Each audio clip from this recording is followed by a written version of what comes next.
King's Cross Station in London. I know it's mission impossible, but can you find out where we are with guards and drivers? One of Britain's biggest transport hubs. It's a logistical nightmare. All passengers must leave the station immediately. I do suspect she is going into shock. And the gateway to the north along the East Coast Mainline. 400 miles of high-speed track stretching from the capital through the northeast and into Scotland. The task of keeping this vital part of the rail network up and running Network Rail Control, York emergency phone. falls to a small army of railway men and women working behind the scenes It's like playing with a huge big train set. and around the clock to keep the trains on time and us, the travelling public, on track. Yeah, I think somebody's done a wee. Platform 9. And on top of that, this year they're under pressure to complete one of the biggest investments in the railway since Victorian times. We've got passengers stuck in a lift on number 6 and 7. All aboard for the ups and downs Yeah, it's down. of life on the railway. This week, it's a day of disruption at King's Cross and on the East Coast Mainline. Got 2 trains waiting outside the station because we've got no platforms. Trapped customers are close to meltdown.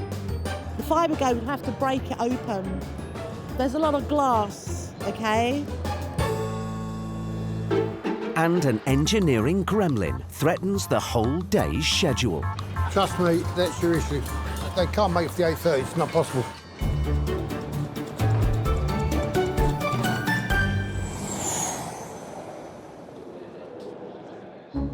London King's Cross. Originally built in 1852 as the London hub of the Great Northern Railway.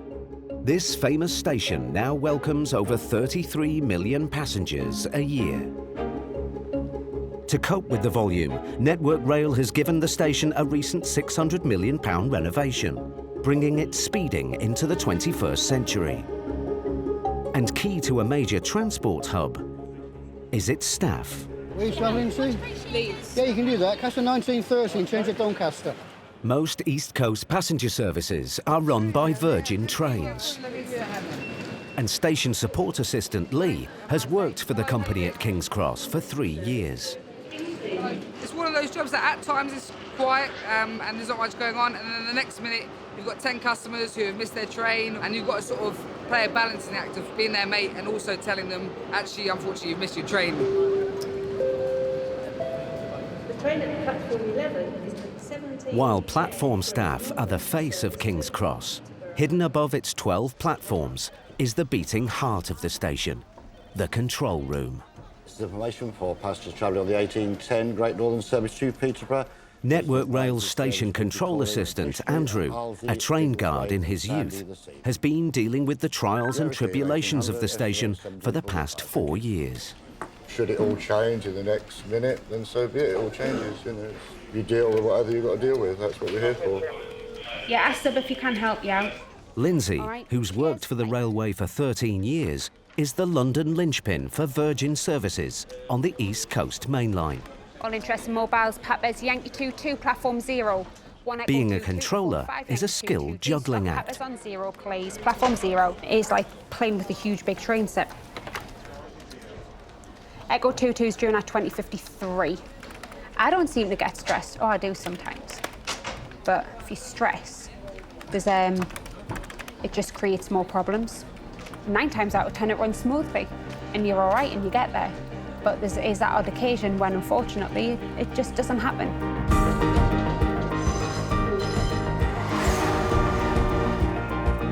A 173 miles north, Leeds is the busiest station in the north of England and a major hub on the East Coast Line, where over 100,000 passengers a day connect to stations countrywide. Looking after Virgin services at Leeds today is Mel. We don't have problems at Leeds Station. We have challenges. One of the challenges is time. So I live my life by the clock, to be honest. That train's late, 30 seconds, what's going on? Speak to the signal box. And she's very hands-on. When you've had a difficult day, come in here and I go, take that, take that, take that. When a customer's walking past and they see you going like that, they don't mess with you then. 80% of Virgin trains run on time or close to it. But sometimes there's a problem. And today there's news that the 650 1 Echo 06 Glasgow to King's Cross on the East Coast Mainline has lost power. We just had a train fail north of Grantham, and currently the line is blocked, so nothing can move till we've got that train out the way.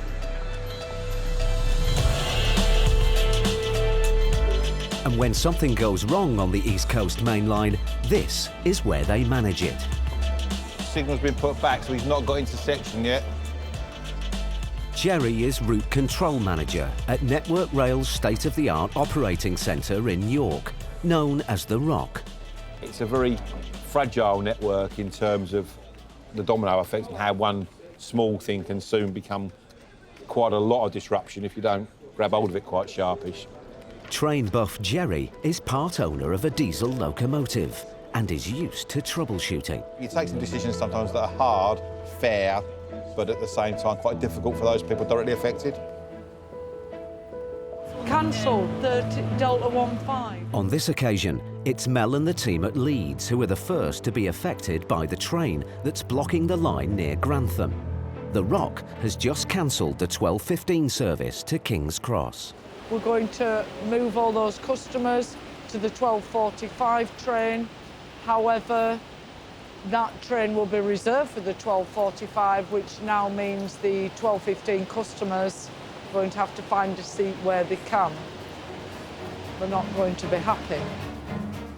Now Mel has to pack 2 sets of customers onto one train.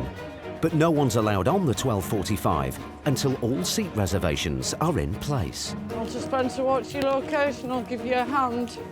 Then it's first come, first served. 12:15 reservation, I'm afraid, no longer apply. Very busy train, so it's just find a seat where you can, where there's no ticket on the back, darling. Oh, customer smiling at me. One happy customer, she must be getting off at Wakefield. Yes, we're problem-solving people. It's a challenge, not a problem. Despite the disruption, Mel and the dispatch team have managed to get the 12:45 off on time. The 200-mile journey to King's Cross should take 2¼ hours. But with the broken down train sitting on the track outside Grantham, it could be much longer. And at The Rock, they're well aware that the knock-on effect of one stuck train can lead to a world of problems for passengers. It's a bit like a disease, it very quickly spreads.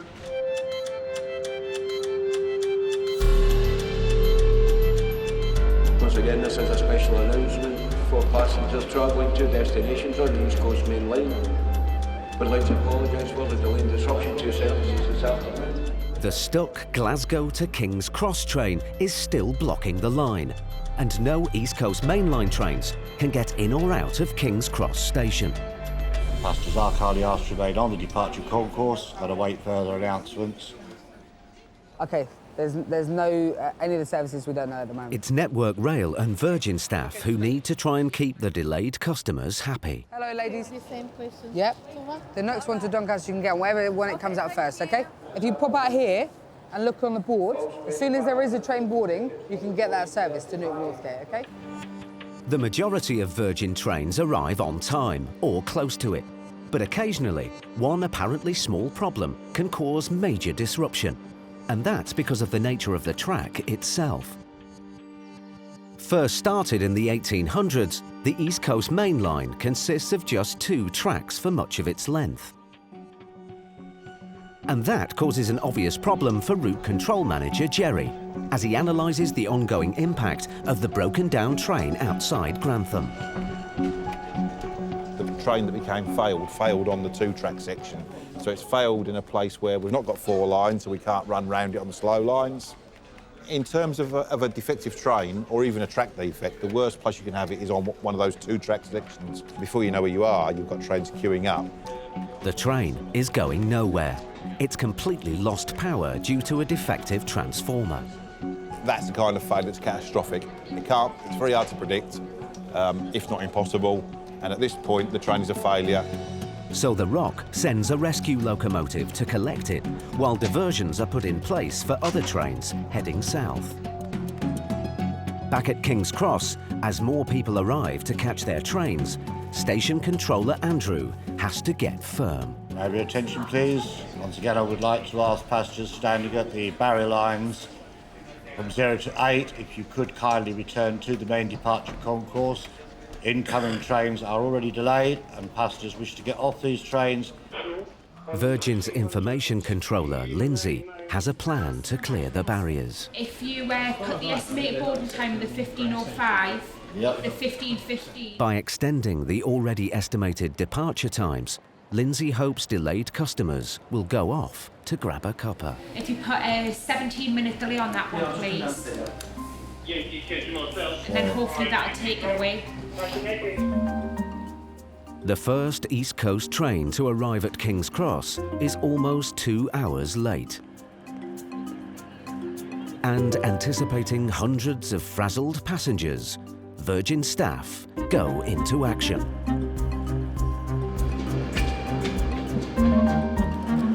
Help yourselves, folks. Just drink some crisps as well. They seem a little bit annoyed, but, you know, they know it's not personally our fault, so we're just trying to make it a little bit easier for them. Help yourselves, popcorn and drinks. 84 minutes late. Sorry about the delay, sir. On the concourse, passengers are immediately issued with delay and repay tickets. But that's not enough for everyone. Yeah. Who do we complain to officially? Well, I know you say get in touch with customers' relations. Have you tried to get in touch with customer relations? Press number 5 and you go to number 6. Then you go to number 6, press number 7. It took me 25 minutes to get in touch with British Rail yesterday. Really? Virgin Train. I'm sorry about that. Yeah, but these Can I take your details and get someone in contact with you? Yeah, you can. Yeah? Yeah. Richard Branson would be preferable. And he's not the only one who's frustrated. I've got a flight to New York booked, and then they're offering 3 bags of crisps. No, we've got a shortbread. You've got a shortbread? Yeah, I only had the option for a 3 bag of crisps.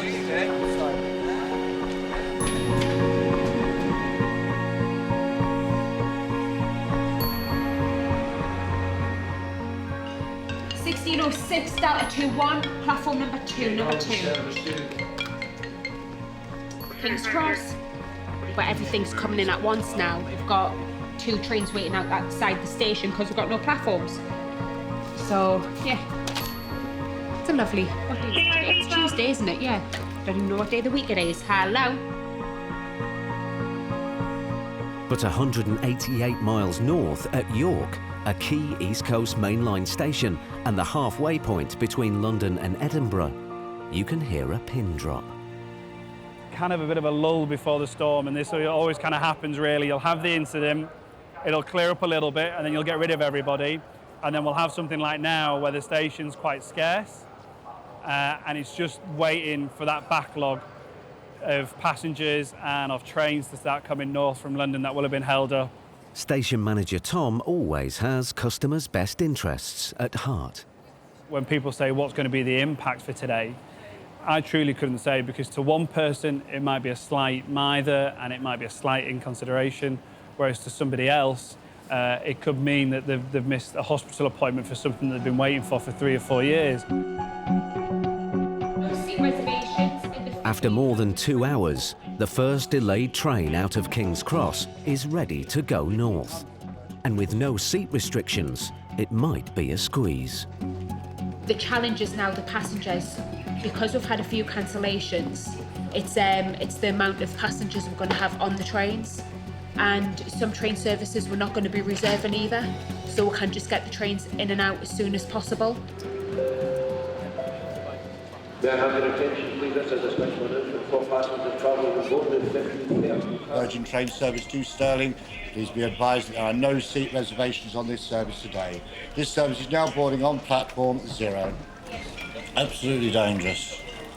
This is a safety announcement, Please do not run. Please do not run and cause injuries on the platforms. Thank you. It only needs one to go over. It'll be like dominoes.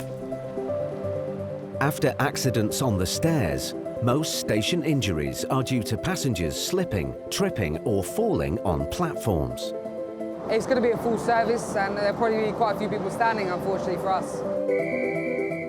With the rush hour looming, the challenge is to get people on their outward journeys safely, but quickly. Papa's kilos on the platform, quick turnaround, 1508, platform 3. Andrew, 1505, actually every train until the 1535 inclusive, no seat reservations. Thanks. From now, we are going to try and run every single train booked. So now we're just trying to get everything back to normal-ish with delays.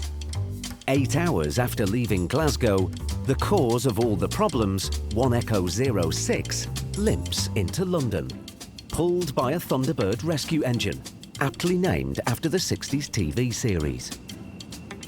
Train that broke down at 11:50 today is just arriving into King's Cross, empty with an assistant locomotive at the front of it. And then once it's locked up, it will be sent back out empty to the depot to be repaired for its service tomorrow. But Lee is suddenly taken off guard. The train is full of passengers. I thought it was empty. I thought it was empty. Gents, the train that was actually delayed is coming with passengers on it.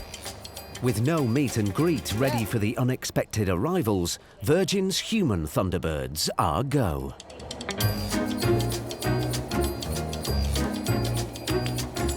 Delay repay, guys. Delay repay. Okay. Delay repay. Delay repay. Delay repay. Claim me your money back for your train being delayed. Sorry about that. Not sorry as we are. Anyway, we made an effort.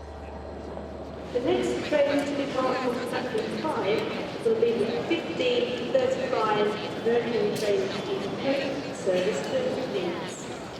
As rush hour approaches, trains are now being sent out in quick succession. Just get on this one and get to where you need to be. Mayhem. Dispatcher Ian, a veteran of the railway who's worked for 5 different train companies in the past 15 years, is expecting a difficult afternoon. Yeah, 1535's ready on 5. Driver's taken his break, so we're not going to be leaving any time yet. But it's about to get even more challenging. We've got another train just broke down in the tunnels. So that Thunderbird that just dragged that one in has been uncoupled to go and rescue another train that's just broken down in the tunnels just here. The 1508 York service, so that's not very good. Andrew, can I take the 1535 off the board? The 1606 is falling down. Will you shove a 10-minute delay on the 1606, please? And then I'll see where we are as well. It died. It's stuck in the tunnels in Copenhagen. I've got a fitter looking at it now. We don't know whether we're going to have to haul it back into the station. And the train in the tunnel isn't the end of today's problems. Has something else happened? Zed? Must be, I don't know, let me check. Then I could tell you. Something else must have happened because we've got 44 late, 31 late, 24 late, 25 late, and 22 late. Lids. Why are they all late again? Has something else happened? Signal problems at Retford. It doesn't rain with disruption, it pours with disruption here. It goes pink as well, kind of a zigzag pink. And I'm not 100% sure what that means, to be quite honest. I think our uniform's red, so the blood and the sweat doesn't show. Oh. Yeah, we're texting now, we're just sorting it out. Okay, thank you. We've got passengers stuck in a lift on number 6 and 7. That's the way.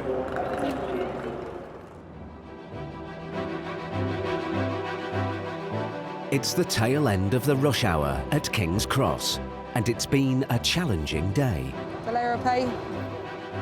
Most Virgin trains run on time, but occasionally the service is badly disrupted. Today is one of those days. After huge delays caused by the failed 0650 Glasgow to London train, another stuck in a tunnel, and signal failure, the day's problems have now elevated. Network Rail staff are trying to rescue passengers trapped in the lift on platforms 6 and 7. Right, we can just get the water into them. Get it open enough so we can get this water in. Denise, a customer support assistant and former door supervisor, is used to taking charge of situations. Can I actually not open that enough to get that in? The elevator has jammed because 10 commuters have managed to cram themselves into a lift with a maximum load of 8. It's rapidly turning into a sauna. They here? Are the engineers here? But with her security background, Denise is cool, calm and collected. Yeah, they're quite happy at the moment. Not too sure when they get out there, but it does look a bit hot now. They're not shouting at us. I don't want to be in there with them sweating. It must stink. They're happy at the moment, all right? But they are getting really, really hot and bothered, and we couldn't get no water into what them. I'll do, have you tried opening it with the key? Yeah, we try only with the key, managed but to I get can't the those keys, doors. It's approaching half an hour since the lift stuck, which must feel like a lifetime if you're getting up close and personal in a glass box. As the lift engineer tinkers with the hydraulics, trapped passenger Lucy wonders whether the emergency services have been called. No, they're going to try this first. The fire brigade would have to break it open, which, yeah. There's a lot of glass, okay? I think they've decided they might call the fire brigade themselves because it's taken too long for them to get out. I can't stop them from calling the fire brigade. While Denise deals with stuck commuters, Information Controller Lindsay has news on the train stuck in a tunnel outside the station earlier on. Actually, it's just moved. It's just jump spaces on the CCF. So it's literally just moved, so hopefully that's them actually moving it and fixing it, I hope.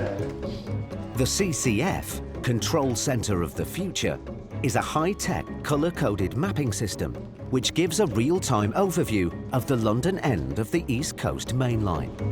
I'm just glad it's moving. Well, so I'll find out later what's happened. The day's madness is winding down. Services are gradually returning to normal. Just congested now because we've hit the rush hour and obviously waiting for platforms. We can breathe again. Yeah, ticket restrictions back in place. Trains are going to be running to time now, so let's put them back in place.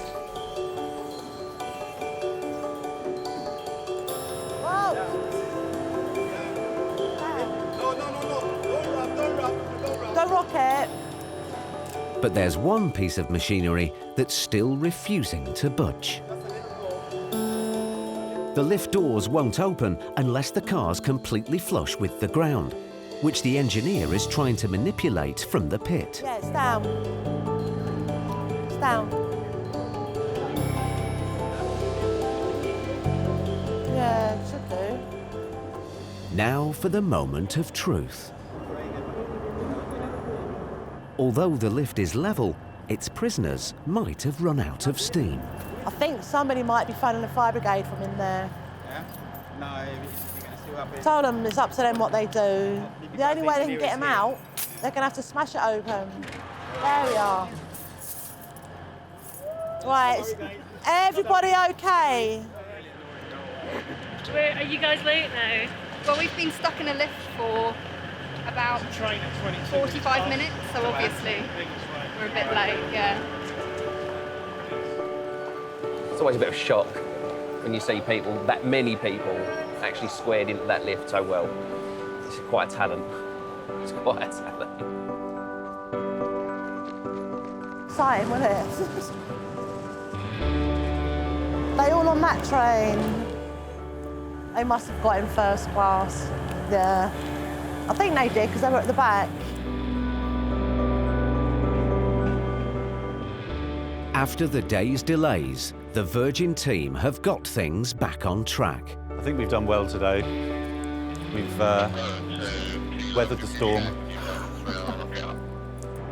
I think it all boils down to the information you give people, and if you give them the right information, then it kind of calms them down.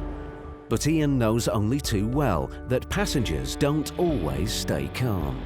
I was attacked on the station 2 years ago, which was quite traumatic, and I think that was the first time I ever had a panic attack in my life. I had people going for me, kind of reaching out with their nail. I had members of staff in front of me pushing people away from me, but it was quite traumatic.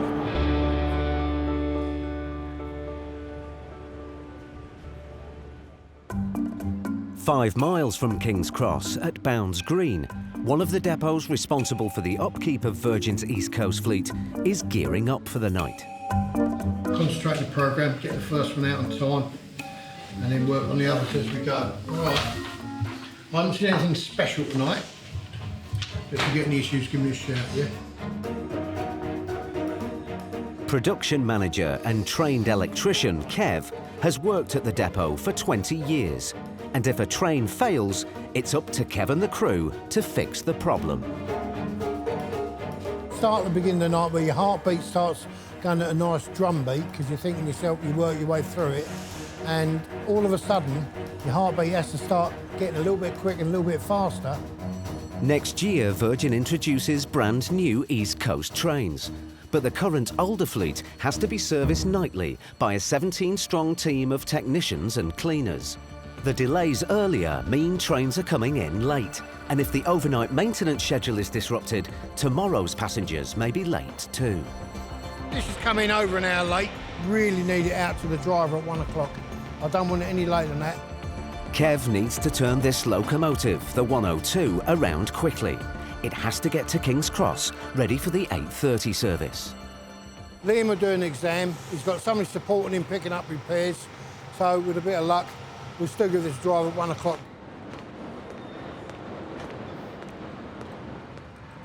It's a pre-service exam. It's an exam that's got to be done before the train goes back into traffic. Just walking through the train to make sure there's nothing that's going to endanger the crew or the general public that use the train. Liam's team find a fault with one of the door cables, which will need replacing. How long we got? 50 minutes before this train needs to go to the driver. Everything from the automatic doors to the undercarriage is checked. It's due to the driver at 0058. It's now 57.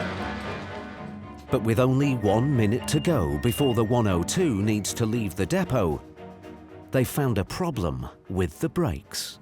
I've got a bit of a brake up here, but it's not a full brake.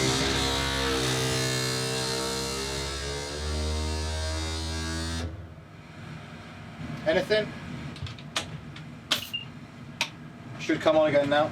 One that says train supply will go off now. That's us done, mate. I'll meet you back in the Sometimes turning it on and off again is all it takes, and everyone's managed to compress a 2-hour job into an hour and a half. Kev, that's 10 road done now, yeah? You'll take your time, son, know what I mean? You've only been out there an hour and a half. No, well done, boys. All that's needed is for Kev to give it the final once-over, and then he can relax. 10 road's ready to go, son. Yeah. All right, mate, ciao. With the 102 finally out on time, Kev now has a fighting chance to get the rest of the train serviced in time to avoid major disruption in the morning. See ya. But minutes later, there's bad news. The 102 has only just left the depot, but it won't accelerate properly. Even though it's needed at King's Cross in 6 hours, it will have to come back in for repairs. Yeah, Rob, where are you, mate? You having something to eat? Yeah. that first set that left here is coming straight back. There's a problem with logo 102. I've got to speak to York and start making some amendments to what we're up to. Fucking hell, make my day. Yeah, tell me about it. Oh, I don't know, mate. I'm speechless. Not all problems on the railway are train-related. Customers can also be challenging. 170 miles north of London, Leeds Station is open 24 hours a day. And it's Network Rail's customer service assistant, Jason, who deals with passengers out for a night on the tiles. We've got a different set of issues that people are waiting for late night trains on the concourse, and we've got to bear in mind they've had quite a lot to drink. Trouble can brew, wrong words said, and all of a sudden we've got a fight. Are you getting on York train? Are you going to York? Because you told me you're going to Murphy. Well, if you're not going to York, you need to be that side at barriers. That's all I'm asking. I'm going to ask you politely. I know. And then I might have to get police, all right. Oh, fuck off. Are you joking? I'm not joking because you're just not listening. Are you joking? No. Just want to go that side at barriers? Now I love you. Up the fucking town. This one. Jason's responsibility is to prevent the seemingly drunk man from accidentally falling onto the tracks. Go on. I'm not taking piss out of you. I'm not taking mick out of you. Are you trying, sir? I'm not. Go on. Thank you. Cheers, mate. Network Rail to BTP. Jason decides to call British Transport's Boys in Blue to have a friendly word in the man's ear. Yeah, but he just needs to stop being a nuisance. Yeah, just explain it to him. Cheers. Not only do the cops have to calm down the man being a nuisance, they also have to deal with a passenger who has a trick up his sleeve. Get the value out of your head what you've got. Now just choose any card with that suit, any card you want. Keep it on that for us. So we've got 7 hearts with Disney on it. Yeah. You can mix the cards up like this. Yeah. Americans tend to mix the cards up a little bit like this. Yeah. But at the end of the day, touch the top, like that. Like this card on the old photo. In North London, Bounds Green production manager Kev is trying to perform magic on his tightening maintenance schedule. Being 14, right, I can get done pretty quickly if you get my drift. It's this Class 90 business though with the driver and Oh shit. That's why it's on Delta 04. It's got the 90 on it. Oh. So yeah, apart from all that shit, it's doing quite well, isn't it? Well, yeah, it's perfect at mine. But Kev's biggest headache is Locomotive 102, which broke down minutes after leaving the depot. I couldn't get over fucking 2 or 3 miles an hour. Oh no, I've just noticed smoke. I don't know if we're... It's not what Kev wants to hear. Now everyone has to pull together to find the problem and get it fixed in record time. Yeah, the left and right are swapped over. Right way. Anything obvious? Nothing obvious.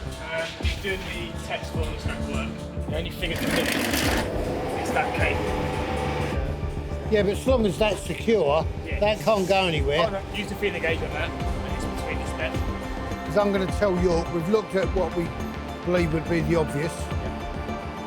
We can't establish what it is at the moment. I've got a TSE on it. Now 10 to 6. It's now 10 to 6. And Kev's worried. Having exhausted all possibilities, technician Wayne has a last-minute hunch. But on the number 2, you've still got to disconnect it to take the bogey off. Haven't you? Yeah. Right, we'll check the other side. No trains are allowed out of the depot until they're completely safe. And if the problem can't be fixed, the morning rush hour service from King's Cross might be 1 train short. Passengers are beginning to arrive for the day's first departures. The countdown to rush hour has begun. Oh. Wayne, Yeah, stop. this is interesting. Where the fuck's that come from? That's the rim off of there. Kev has 20 years' experience and knows his trains inside out. Trust me, that's your issue. That's fucking. That's your problem.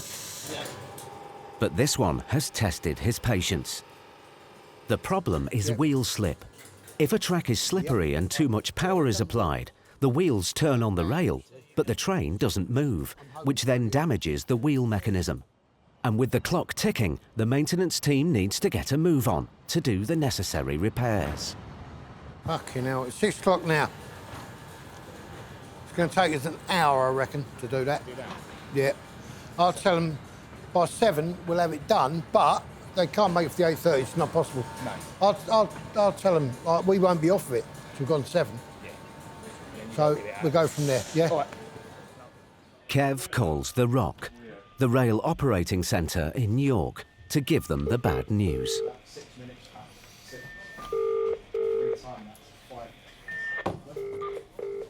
Hello, Kev. Hello, mate, how are you? All right, mate, yeah. Fucking, I've been fucking better, so have you and me, haven't we? Listen, we've found the fault with 102. Yeah. It's going to take them at least an hour to replace the cable and the probe and set it up. My concern is that she takes it out the shed and we have another issue. That's it, so we'll... Fucking nightmare, mate.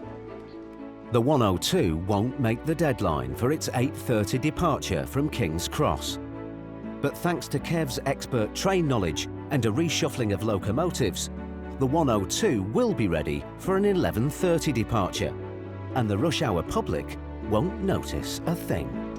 Just a very, very busy night shift, yeah. But, you know, look forward to another couple of good nights like this, we'll be all right. After a series of unexpected delays and disruptions, it's been very, very busy for everyone working on the East Coast Mainline.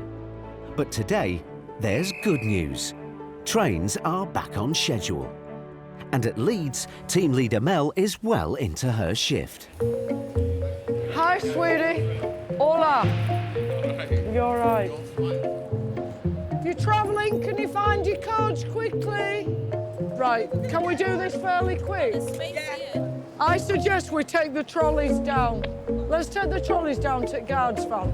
Come on, you're the bloke, let's do it. So don't forget when you get to King's Cross, you've got these, will you? I had a baby left on platform once. Serious. So I've just done 8 days on the trot without a day off, and I'm ready for a day off. Major delays and disruptions are rare, but they're also unpredictable, and over the years, Mel has been kept on her toes. I remember when I started, I was fairly young, and you don't realise, because it's so fast-paced here, how time flies, because the days here just zoom, the weeks zoom, and before you know it, you're an older person. In York, at the Rock, Route Control Manager Jerry is assessing the fallout from the failed Glasgow to King's Cross service, which caused the disruption. In terms of impact on both performance and obviously on people, significant disruption. Just looking at our system here, which is the overview, it tells me that that incident there, which is shown as a Grantham failure, because that's the best location to show it as, effectively we're looking at 319 trains affected by that, for 4,500 minutes in total. Down at King's Cross, there's another moment of reckoning. This time it's not due to a defective train. It's to do with a customer, Barbara, whose station support assistant Lee is trying to help. The 12:30 is gone now, unfortunately, ladies. Is it just you? After a trip to London to see her favourite musical, Barbara has missed her train home to Newcastle. We haven't got no more money. Don't worry. A return trip from Newcastle to London doesn't come cheap, and Lee uses his discretion to prevent any more distress. The lady was being a bit unwell on the way here. Is there any chance we can get them onto the next train? We've got you on the next train, don't worry. Come on, we're going to go and get you on the train, all right? We'll sort it out, don't worry. Are you married? I am married. I got married last year, you're a year too late. You saved me life and I love him. And that's now I want to marry him. You're lucky. So thank you. And he's a virgin. Lee is her knight in shining armour. Lovely meeting you. Come on, let's get your seat. It's like refund counter. I want a bit of steam at the window so I can see it's rot. Come on, let's get your seat. Back at Leeds, it's the last train of Mel's shift. Once again, she's risen to the challenge of life on the railways. It's a 19-year career that has taught her that delays and disruptions are not only hard on passengers, but take their toll on staff too. If everything's running smooth, which nothing really does for long in life, everything's tickety-boo, but we are the people that kind of get the initial blame for it. The majority of customers seem to want to blame us. And that's difficult, to not be defensive, remain professional, but still deliver good customer service with honest answers. We're only human, you know, we're not super women, supermen. We just do our best. We're ordinary people once we get out of here. This is the 14:45. On time, not a minute late. That's how we like it. King's Cross, one of London's busiest stations, where 200,000 visitors come and go every day. And it's never busier than at evening rush hour. Staff must stay alert. Oh, gosh, you all right, darling? Yes, I'm okay. Do you want to take my hand? Yeah.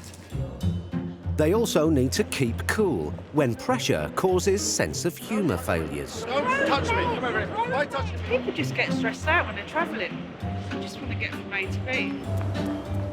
For the hard-working staff who do their best to keep King's Cross running smoothly... What train is this? I have no idea. Each day brings new challenges. I just want to make sure you're okay, all right? Okay. Among those on shift tonight is PC Adi Young, one of Britain's 3,000 British transport police who keep our railways running smoothly.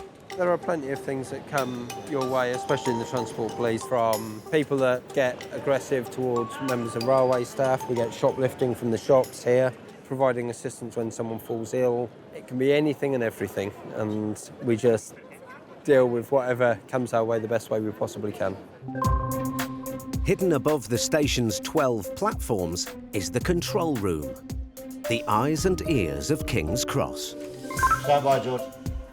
Andrew, who started his career as a train guard, is now a Network Rail station control assistant, and he's just come on shift. There's 1 minute we could be sitting here like we are now talking, and 5 minutes' time we could be dealing with something, you know, so you just deal with it as it comes in. It's coming up to peak rush hour at King's Cross, and a call has just come in about an incident on the concourse. Yeah, I've just heard the radio. Whereabouts was it? A passenger is in distress, and Officer Ady's ready to respond. Hello, you okay?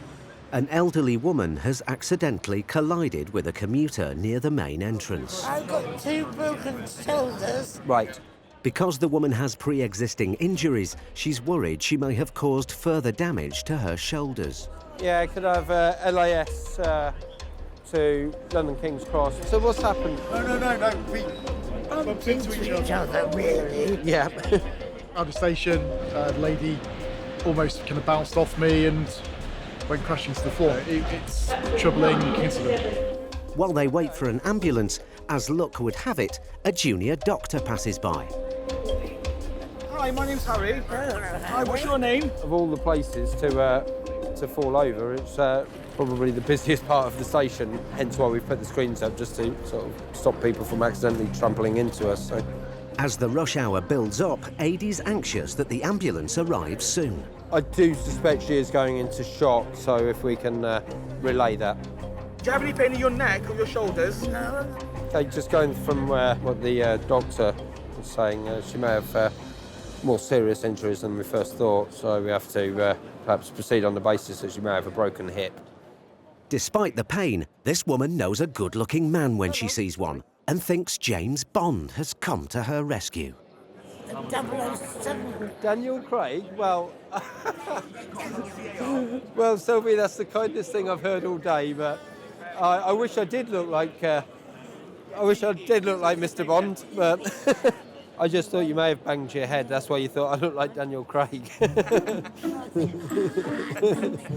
Sorry, I must have made you giggle. Sorry. It's good that she's in good spirits, although she's getting seems to be fading a little bit at the moment. Thankfully, the paramedics are now on hand, and the helpful young doctor can continue on his journey. Really, really appreciate it. All right, and lift. Well, put the big hat on just for you. With the injured woman now safely away from the crowds, for 007, or Officer Ady, it's another Bond girl saved. Yeah, the lady at King's Cross is all strapped up on a spinal board on her way to UCH. Passenger safety is a top priority. There are CCTV cameras, regular police patrols, and vigilant station staff. But even with that, awful things can still happen. Transport police personnel on the station. Your presence is urgently required at the north end of platform number 5. On platform 5, a woman has fallen through the gap between the platform and a train, just as it was leaving the station. Station staff now have a major emergency on their hands. We've got somebody at a feeble underneath the train on platform 5. She's bleeding.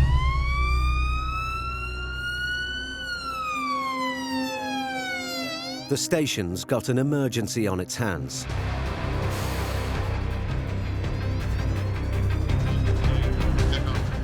Station staff and emergency teams have responded within seconds, and it's all hands on deck. All I'm aware of is that a person is under the train presently. I'm not sure how that's occurred. Yeah, the fire brigade, the ambulance service, police, there's also Network Rail staff and Virgin Train staff. You might as well get that out of the way, mate. As more emergency staff arrive at the scene, it's a scary few minutes to find out how serious the incident is. She's alive, that's what I know at the moment. Hopefully she stays that way. While emergency teams work to recover the woman from the tracks, station staff have to clear the area of passengers. You're going to get people off the train. They were initially on the train, so they're now coming back and going onto platform 0. Platform 0 just over there. The emergency response teams gently pull the injured passenger up onto the platform. And the man who's headed up the operation knows just how close a call the woman's had. As we arrived, we confirmed that the casualty was alive, breathing, suffered quite a few injuries, but relatively minor considering she's been in collision with a train. It could have been quite serious. Luckily, she was trapped between the train and the platform where there's a bit of room, so it could have been a lot worse. The passenger is rushed to hospital, but she's talking. And while her injuries are serious, she's expected to make a good recovery. It's been a traumatic, not to mention unusual day for station support assistant Lee and the team. The one and only time we've had it here in the 3 years I've been here. So, yeah, it's different, not your everyday. She's going to be all right, so yeah, her injuries aren't life-threatening, so it's good.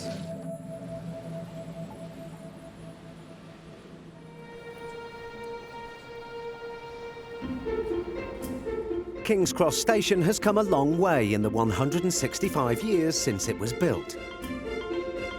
5 years ago, Network Rail completed a £600 million revamp of the building. And the 150-metre steel-structured roof, designed by John McCaslin, is the showstopper. For station manager Laura, it's been money well spent. So this is probably one of my favourite parts of the station. It's the perfect place to stand and kind of look over the concourse. Gives you a full picture of just how many people there are using the station at any time. It's a beautiful view architecturally. Just kind of shows how far the station's come. But King's Cross is more than just a station. It's also a portal into another world, where magic happens. And all walks of life are on parade.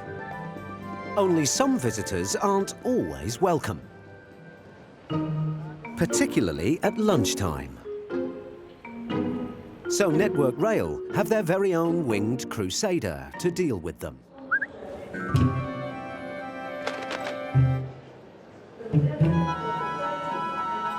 Come into King's Cross Station with Aria here. She's a Harris Hawk. We come in to scare the pigeons away from the building. She comes in every day at the moment for about 4 hours each day. Does that. My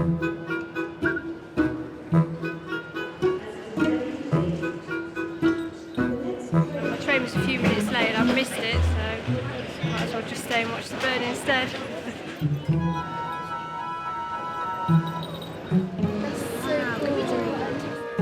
She's more of a tourist attraction than anything else.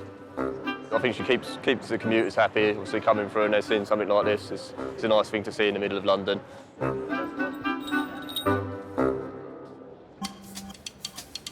Monday morning, 8 a.m. And for Virgin Trains information controller Lindsay, the shift hasn't started well. We've got an underground strike, tube strike, which is affecting, obviously, passengers travelling on the tube. The bus journeys are a bit mad, taxi queues are huge. It's not going to be a nice day in London today for passengers. I feel really sorry for them. King's Cross St Pancras is the biggest interchange station on the London Underground. And a 24-hour tube strike is causing major disruptions. Passengers arriving for overground trains are late, and passengers who would normally hop on the tube now want to go by rail. Hello. Let's go to Oakley Park. Oakley Park. Let's change to Finsbury Park. Let's see how you can get there.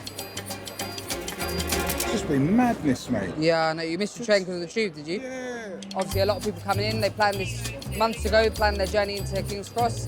Thought the tube would be running, they could get to where they wanted to, but unfortunately they can't. So we've sort of kind of got the underground staff as well today a little bit and try and direct people the right way. 2 seconds, I'll be right back. I've just got to check the platform. It's late. The train's running. Our train's running. It's going to be one of those days.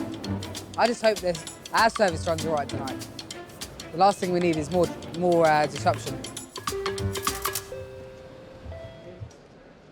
Over attention, please. Special notice for passengers travelling on the 10:03 Virgin East Coast service to Leeds. There's been an incident at Tuxford, and the East Coast Mainline is blocked. So there's going to be delays on the overground train, well, on the mainline trains as well. So there's going to be delays in London King's Cross as well as delays for the underground. Dealing with cancellations is one thing, but Lindsay's problems will really start once the incident's cleared and the backlogged trains start running again. The thing is, it's not too bad until it hits you, and then it goes all like crazy because the train's being delayed and being stuck somewhere, and they're not on the station. Obviously, it's quiet because there's nothing to do. But as soon as they start coming in the station and you're getting your delayed trains, you need your announcements, you need your estimated boarding times and everything, that's when it starts to affect the station. Just along from the station is the King's Cross signal box, which guides 800 trains a day into the capital. And this is where Graham Smith and the team are dealing with the day's disruptions. Yeah, obviously it's a bit of a juggling act. If there's disruption on the network where something happens, you'll find there's an element of chaos. This train is coming along here, 1 Echo 01, is the train that was involved in the incident at Tuxford.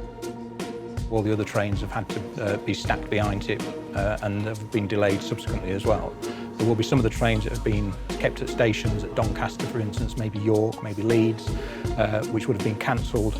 And the knock-on effect is all those trains running late as well.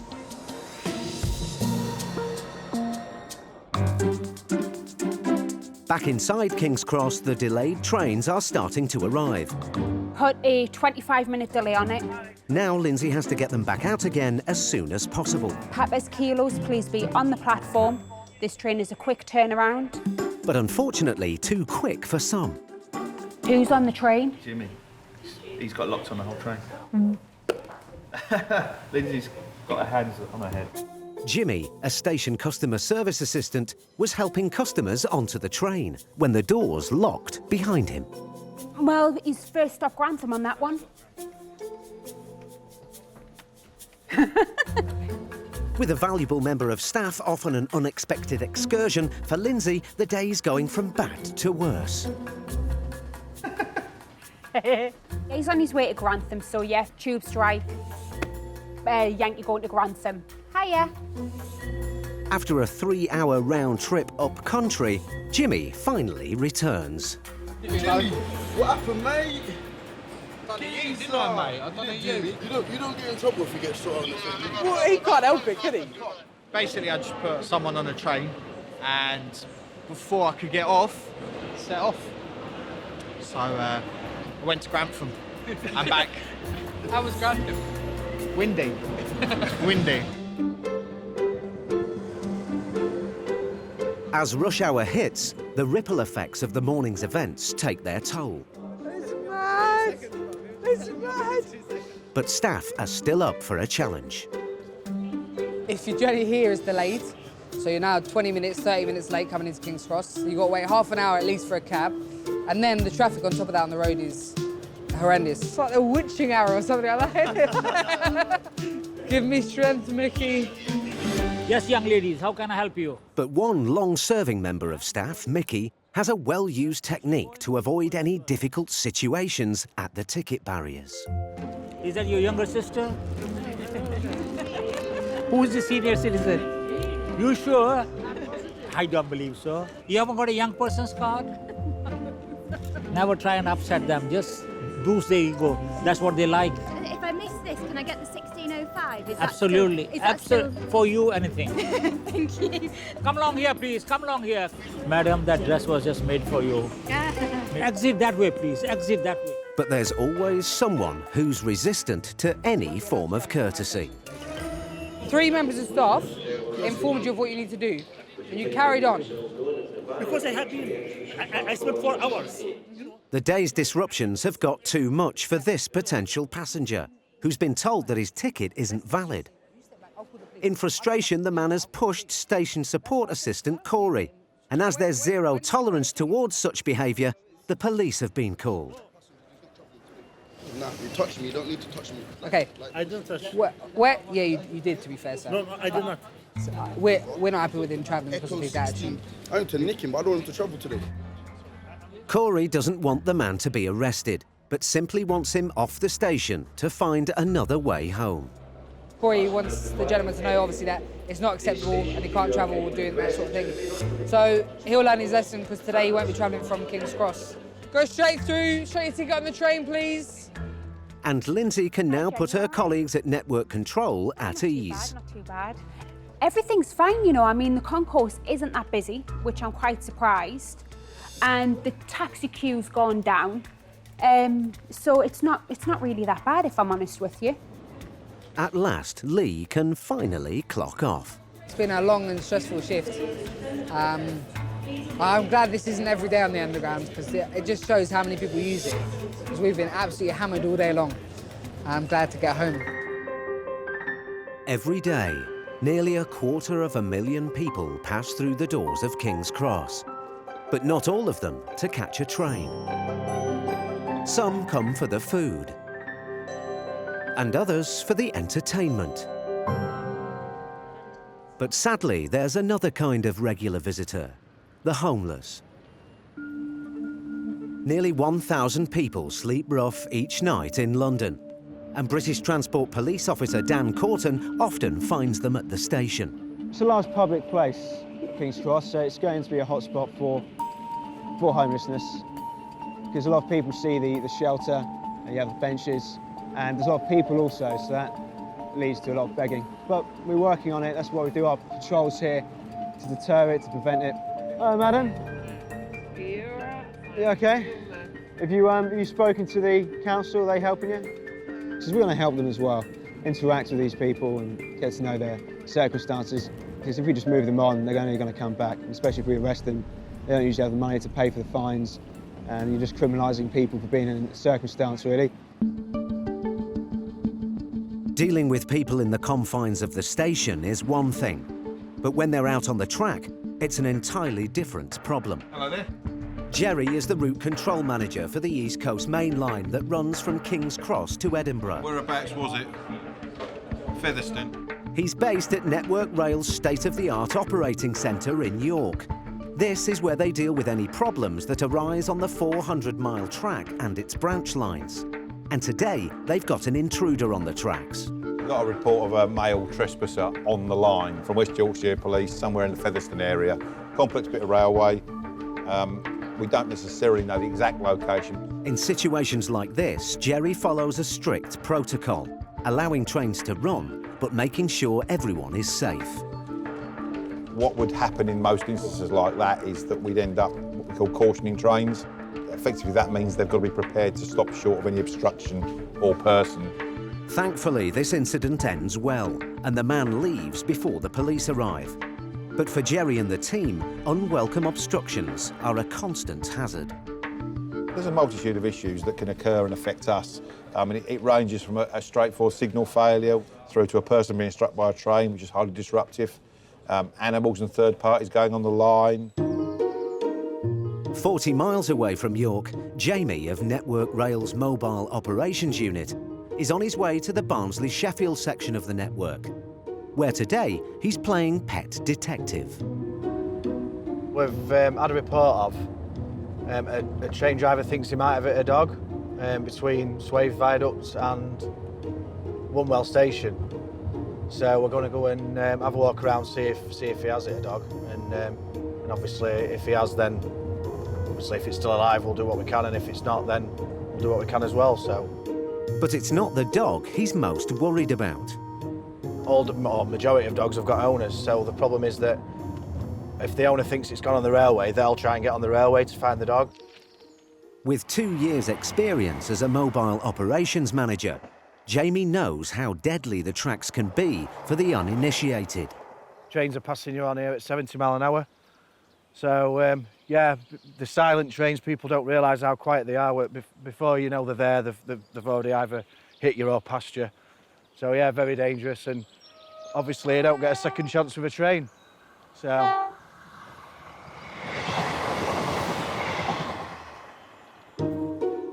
Jamie also knows the cost to the railways of unwelcome trespassers, in whatever form they take. It's phenomenal, really. What can start off as just delaying one train, because there might be a dog on the line, which we have to do, obviously, because we have to. The train behind that's then delayed. The one behind that might not be able to get across a junction, which then puts the delay into the one behind that, and so on and so forth. And before you know it, you might have 100, 200 minutes of delays, or perhaps even more than that, just because a dog were on the line. And then a discovery which makes Jamie think this might be more than just a shaggy dog story. Well, it looks like a doggy bone, Columbo. Bit of a clue, perhaps.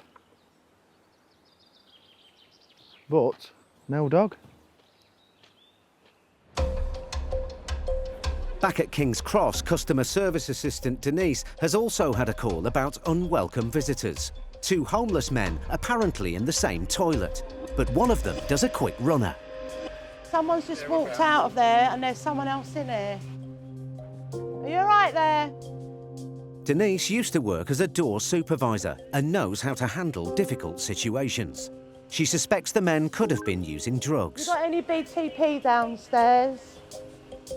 Officer Dan's on duty again and is ready to respond to Denise's call for backup. He's opened the door now. No one locked the door. We did. I even asked if you were okay. No, we wanted to know if you was fine. You shouldn't have been 2 of you in the toilet. Denise and her colleagues search the toilet for any sign of drug abuse. Meanwhile, Officer Dan has a chat with the man who's just left the toilet. Were you in the toilet earlier? I was having a wash, yeah. Who was that with? No, there was a little geezer with me, yeah. The man admits to using the toilets, but he says it was harmless. I was having a wash. Because it's the only place, it's over that or McDonald's, so someone walked into the toilet and they thought I was in there with him smoking drugs. That was it, but as you heard, they warned me not to come in there again, so... It's a very regular occurrence.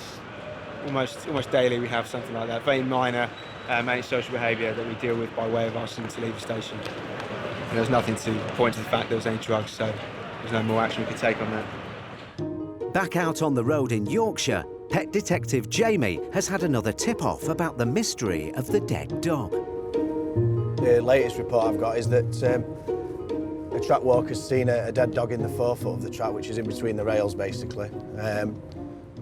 So we're just going out now to retrieve it, really. Yeah, you need a strong stomach to do what we do, definitely. You can get some pretty nasty smells coming out, sheep and dogs and various animals, so yeah, it can be quite nasty at times.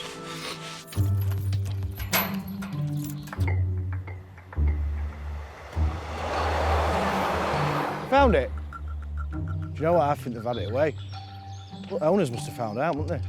Oh, God. Basically, we can see where the dog used to be, the dead dog. So, it's one of two things might have happened. Either an animal's come and taken it away and eaten it, or the owners found out it's here somehow from dog walkers. We do get a lot of dog walkers up here. And the owners have come and took it back thinking that we'll just dispose of it without letting them know, which has happened in the past, to be fair. So,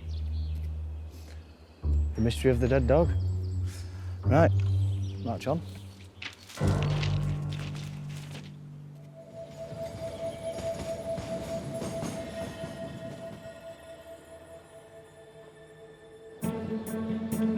British Transport Police are vital support when the need arises. But King's Cross's station staff usually have it all under control. Customer service assistant Michael knows what it takes to keep everything up to speed.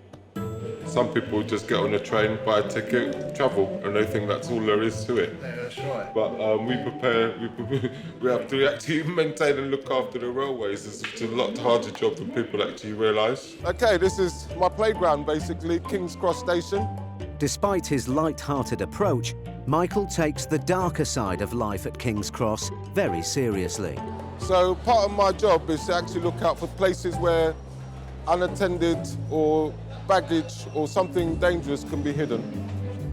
Everywhere has to be secure. Michael knows every nook and cranny of King's Cross, but it's the station's personalities who light up his day. Please do not take luggage onto the escalator. Here, we've got our friend. Her name is Digital Doris. A very nice couple we make, don't you think? Always vigilant, Michael is ready for anything that might crop up. And today, it's his medical skills that are needed. Alpha 52 Alpha. Michael, I've just received a call from Great Northern. A first aider is requested. No problem, I'm on my way. Thanks, Michael. Got to deal with a first aid incident. A lady just had an accident at Welwyn Garden City. But as nurse Michael attends to his patient... Are you okay? Are you in any pain at all? Another call comes in from the control room. Just had reports from a customer. There's a fight just on the station by the hotel. Michael can't be in two places at once. Urgent police required on the station square, please. And the boys in blue step in. My it is, lads. Got reports of a fight out here, I see. So why are you touching me like that? Because you're fed, yeah? Relax. You don't swear at officers, you don't swear in public, all right? Do you understand? I suggest you leave now. Any scuffles seem to be over, so the officers move the lads on. In the first aid room, Michael goes the extra mile for his patient. Just manoeuvre yourself into the chair. Well, I'm experienced, so you don't get this kind of service everywhere, do you, yeah? Listen. Move away, mate. Outside, the lads have returned, causing yet more disturbance. Go and get your jacket. You're told to leave, mate. Just go find somewhere else, mate. Get your head down, or else you get nicked, understand? With these troublemakers now gone, Michael's dealing with another tricky situation. Alpha 52 control. An abusive passenger is showing threatening behaviour on a train that's just arrived into platform 10. Sorry, the gentleman, one of your staff was calling for someone, a drunk, wasn't it? He's got a bottle in his hands. If you get upset, then he might smash you as well. Well, if he's got a bottle in his hand, I'll probably find out who the gentleman is. But I need to make sure everyone's safe. Michael decides the soft approach is best. I'm unfortunately, someone called the British Transport Police, bruv. And no, but I don't want you to get in trouble with them. So basically, if you just leave the station, they won't do nothing. So where am I going to go then? Come on. But no, but the last thing I want you to do is to get in trouble where you don't need to be in trouble. No, but do you understand? I'm saving you a hassle right now.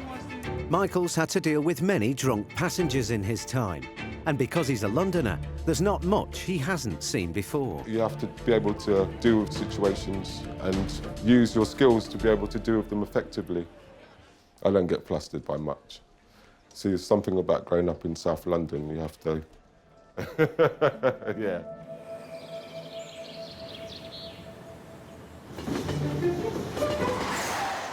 Every day at King's Cross, nearly 500 trains come and go from its platforms, and almost 250,000 people walk its concourse. Keeping so many people and their trains in sync is no mean feat. And to pull it off, you need a firm hand and a firm voice. This is a passenger announcement for Mary Pavlinko. That's Mary Pavlinko, believed to be on the station. Could you please make yourself known to a member of staff at the customer information point, situated on the main departure concourse. When things go wrong, that's our job, yes, to make sure the public down there are informed of what's actually happening. We would always do a sort of standard message, and then until we have more information. After 4 years of practice, Station Control Assistant Andrew has mastered the skills of the job. This is a passenger announcement for Mrs. Sheila Robb. Mrs. Sheila Robb, believed to be on the station. Could you please make yourself known to a member of staff at the customer information point, situated on the main departure concourse. Andrew's boss, Station Control Manager On, is an admirer. He's fantastic. He's very professional when he comes across on the radio. But today, Network Rail's customer service assistant, Denise, is taking a turn in the control room. Usually she's out on the platforms, but occasionally she takes on other roles. And this is one of her least favourite. Just don't make me do silly announcements. I get nervous on the tannoy in case I say something wrong.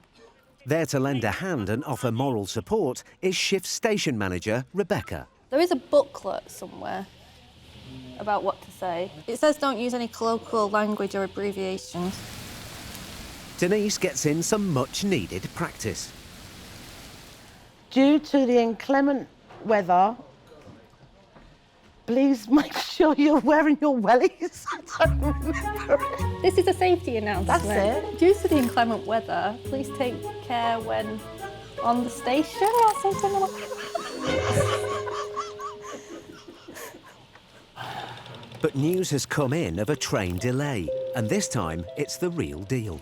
This is a passenger announcement. Passengers awaiting the 11:52 train to Cambridge. We apologise for the delay due to a technical fault.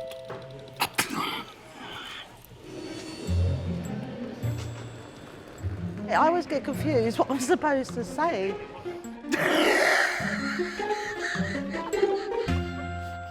It's not chiming. Oh, done it. Passengers waiting for the 12:03 train to Leeds. We apologise for the delay as this was due to an earlier incident. You forgot. I forgot what the incident was.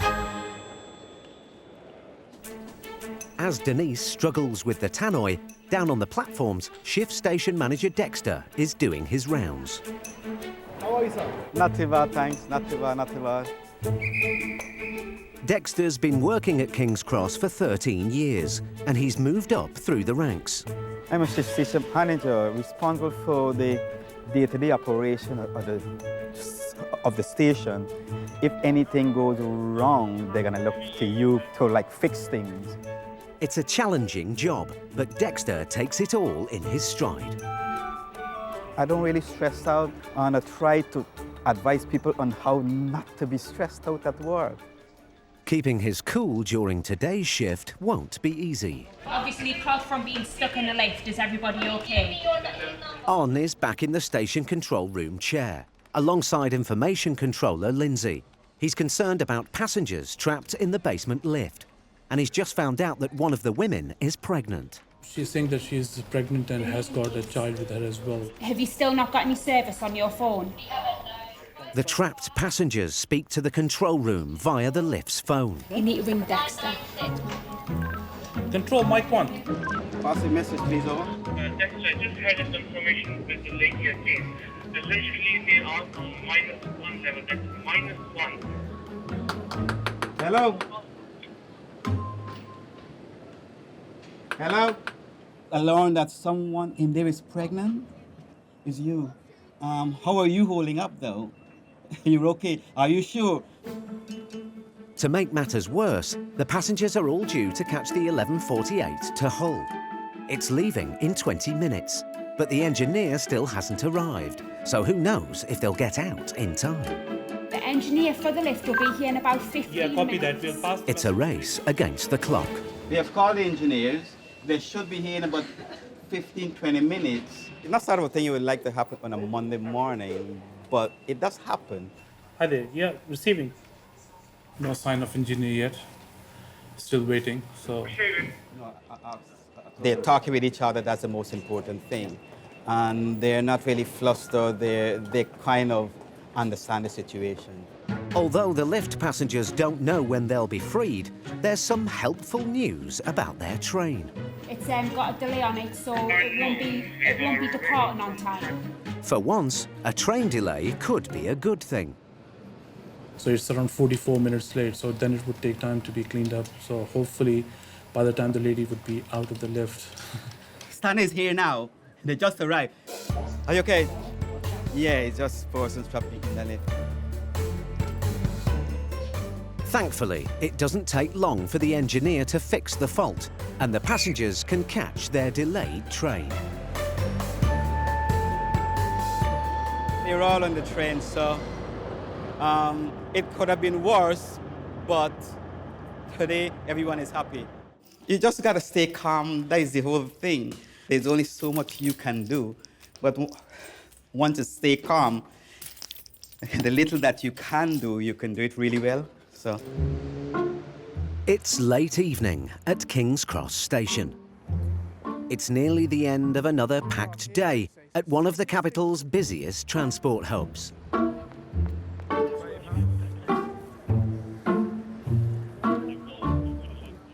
The commuters and tourists have long gone, and the station takes on a different vibe. With another type of passenger, the late-night party animals. Dealing with them is like a job in itself, which is when station support assistant Denise's past security experience comes in handy. My last job, I was a doorman. No, this is better because it's hands off. I ain't got to physically pick people up and chuck them out the door. I like night shifts. Different sort of passengers. The odd fight might happen. People complaining about trains. Pissheads.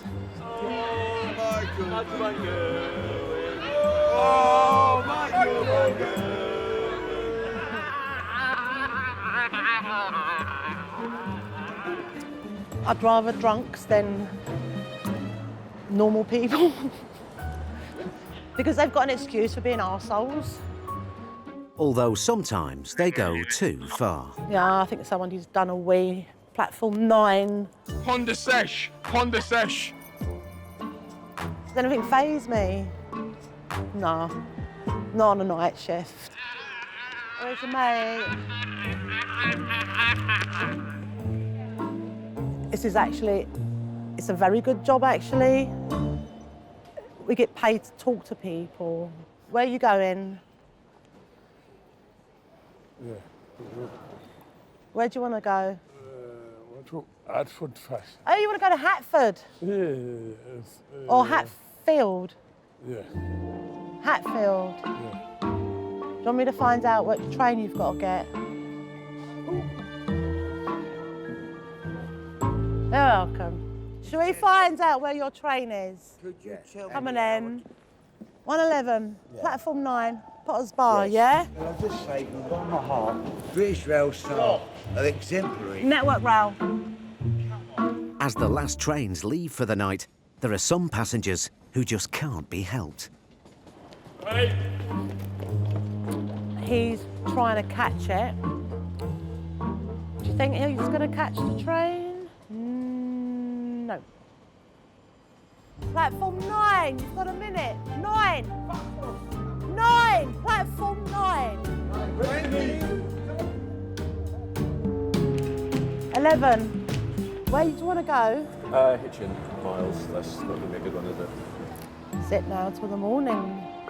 Sit till tomorrow morning, I'm afraid. Picture of someone who's just missed their train. There we go. It's a station that attracts a lot of attention, and with that comes a new and very real danger. With police and staff aware of the ever-present threat of terrorism, passenger safety is their main priority. Hello there, how you doing? Police dog working? To keep criminals and terrorists on the back foot, police carry out regular unannounced patrols of key transport hubs across the UK. They are the eyes, ears and paws of police intelligence. We're basically, it's different deployments we do at different stations, different times of the day, just to try and deter and disrupt any sort of criminal activity. We're here to just promote confidence with the public, to make sure that they feel as safe as possible on the railway. So I feel safe. Sorry? You feel safe, do you? What? Okay. You're all here. We're all here. That's good. PC AD Young has been permanently based at King's Cross for the past 5 years. Always sort of first and foremost in our minds is the constant threat of terrorism. It's something that you can't pretend isn't there just because we haven't had a significant event for a while in this country. As it's been said, we have to be lucky every time, and someone intent on causing carnage only has to be lucky once. The thing is, as I'm walking around, I know the kind of things that I'm looking for, and as much as I'd like to share that with you, I can't really, because I don't want to brief someone with ill intent on how we go about looking for the things we're looking for. My other half at home says I'm not as observant at the pile of washing up that I haven't done, but hey. 190 miles north of King's Cross is Leeds Station. With 30 million passengers a year, it's the busiest station in the north and a major hub of the East Coast Mainline. I think everyone's got the winter blues, apart from her in yellow coats. Virgin Trains Mel has worked at the station for 18 years and keeps a watchful eye on the safety of her staff and passengers. My role's station team leader, so for Virgin Trains, so I oversee, I'm accountable for whatever they do out there. I like to be quite hands-on. Today, Mel is dispatching trains, and she's always on the alert for any last-minute door dashers. If you're travelling, can you get on the train, please? I can't hold it. She's got her eyes on one man who can't quite make up his mind. Watch him put his bag in middle. I can't hold it. I can't hold it, love. It's only when the doors have closed that he decides he needs to be on board. No, you can't, my love. No, please. No. Who? Well, I can't do anything now. We'll get you on the next train. I'll get you on the next one. Well, I'll speak to the guard. We'll sort. You can't stop the train, love.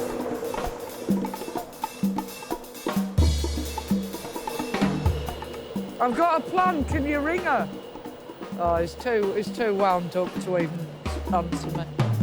Luckily, Mel knows how to get Dad-to-be Finn back on track. Right, can you ring her? Right, tell her to get off at Wakefield. And wait at Wakefield Station for the next one, and I'll get you on the next one. Very dramatic here.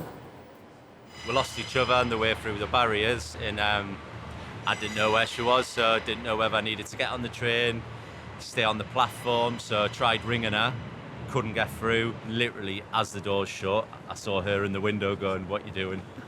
So, yeah, unfortunately, the horse had bolted. Thought I was going to spontaneously combust, so I just had a good old scream and a bit of a swear to myself. Are you calm? I am now. Yeah, okay. Well, I'm going to make you stand out here and your hands are going to get as cold as mine now. No, come on then. Mel's quick thinking has taken the sting out of the situation. I didn't know if you were going to lamp me. See, there's always that dilemma at that point is he just going to be annoyed and upset with himself and the situation, or am I going to get the blame? And it's 50-50, that one. So you kind of brace yourself as a member of staff waiting for the barrage of abuse and possible aggression even. Because sometimes, of course, it's our fault they missed the train. Which it isn't, but they say it is, and so you just gotta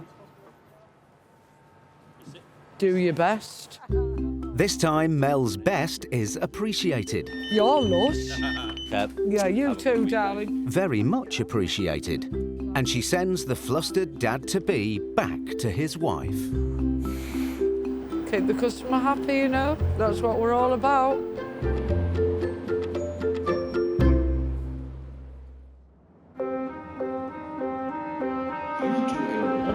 Emergency.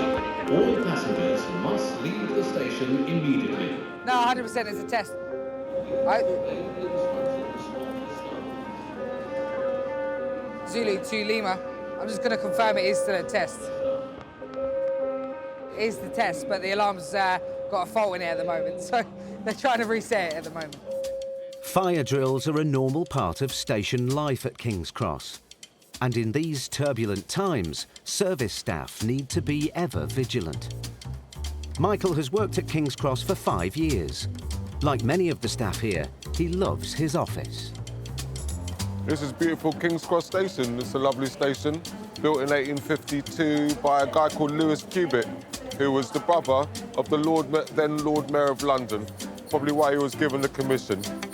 And when he's patrolling the concourse, he likes to keep an eye on the station's footfall. Have you got any steps? A little bit. Yeah, go and show us a couple. Wow. Most importantly, though, he's always looking out for his passengers' safety. Up in the station's control room, Network Rail's Andrew has just had a call from the Transport Police about a Level 2 bomb threat. A call has been made to the Air Control Centre up at York of a creditable threat to the station. Do get a number of these, unfortunately. Some are hoaxes, obviously. So, yeah, they're just doing a check now, just to be absolutely sure. Security staff and Transport Police are immediately dispatched on patrol. Yeah, unfortunately, there's things that goes on behind the scenes that the public are completely unaware of, and that means that we're here to keep them safe, basically. But we have to be kind of in the shadows as well. Staff have to complete their sweep of the station as quickly as possible and report back to Andrew in the control room. Why would anyone want to destroy our station? It's a beautiful place. Staff carry out a thorough search of the station, and passengers are unaware of the heightened threat to their safety. Well, every nook and cranny has to be searched. You've got to be observant at any time of day, but this time, your spider sense has got a tingle, basically. But before Michael's patrol is complete, he finds something suspicious on the concourse.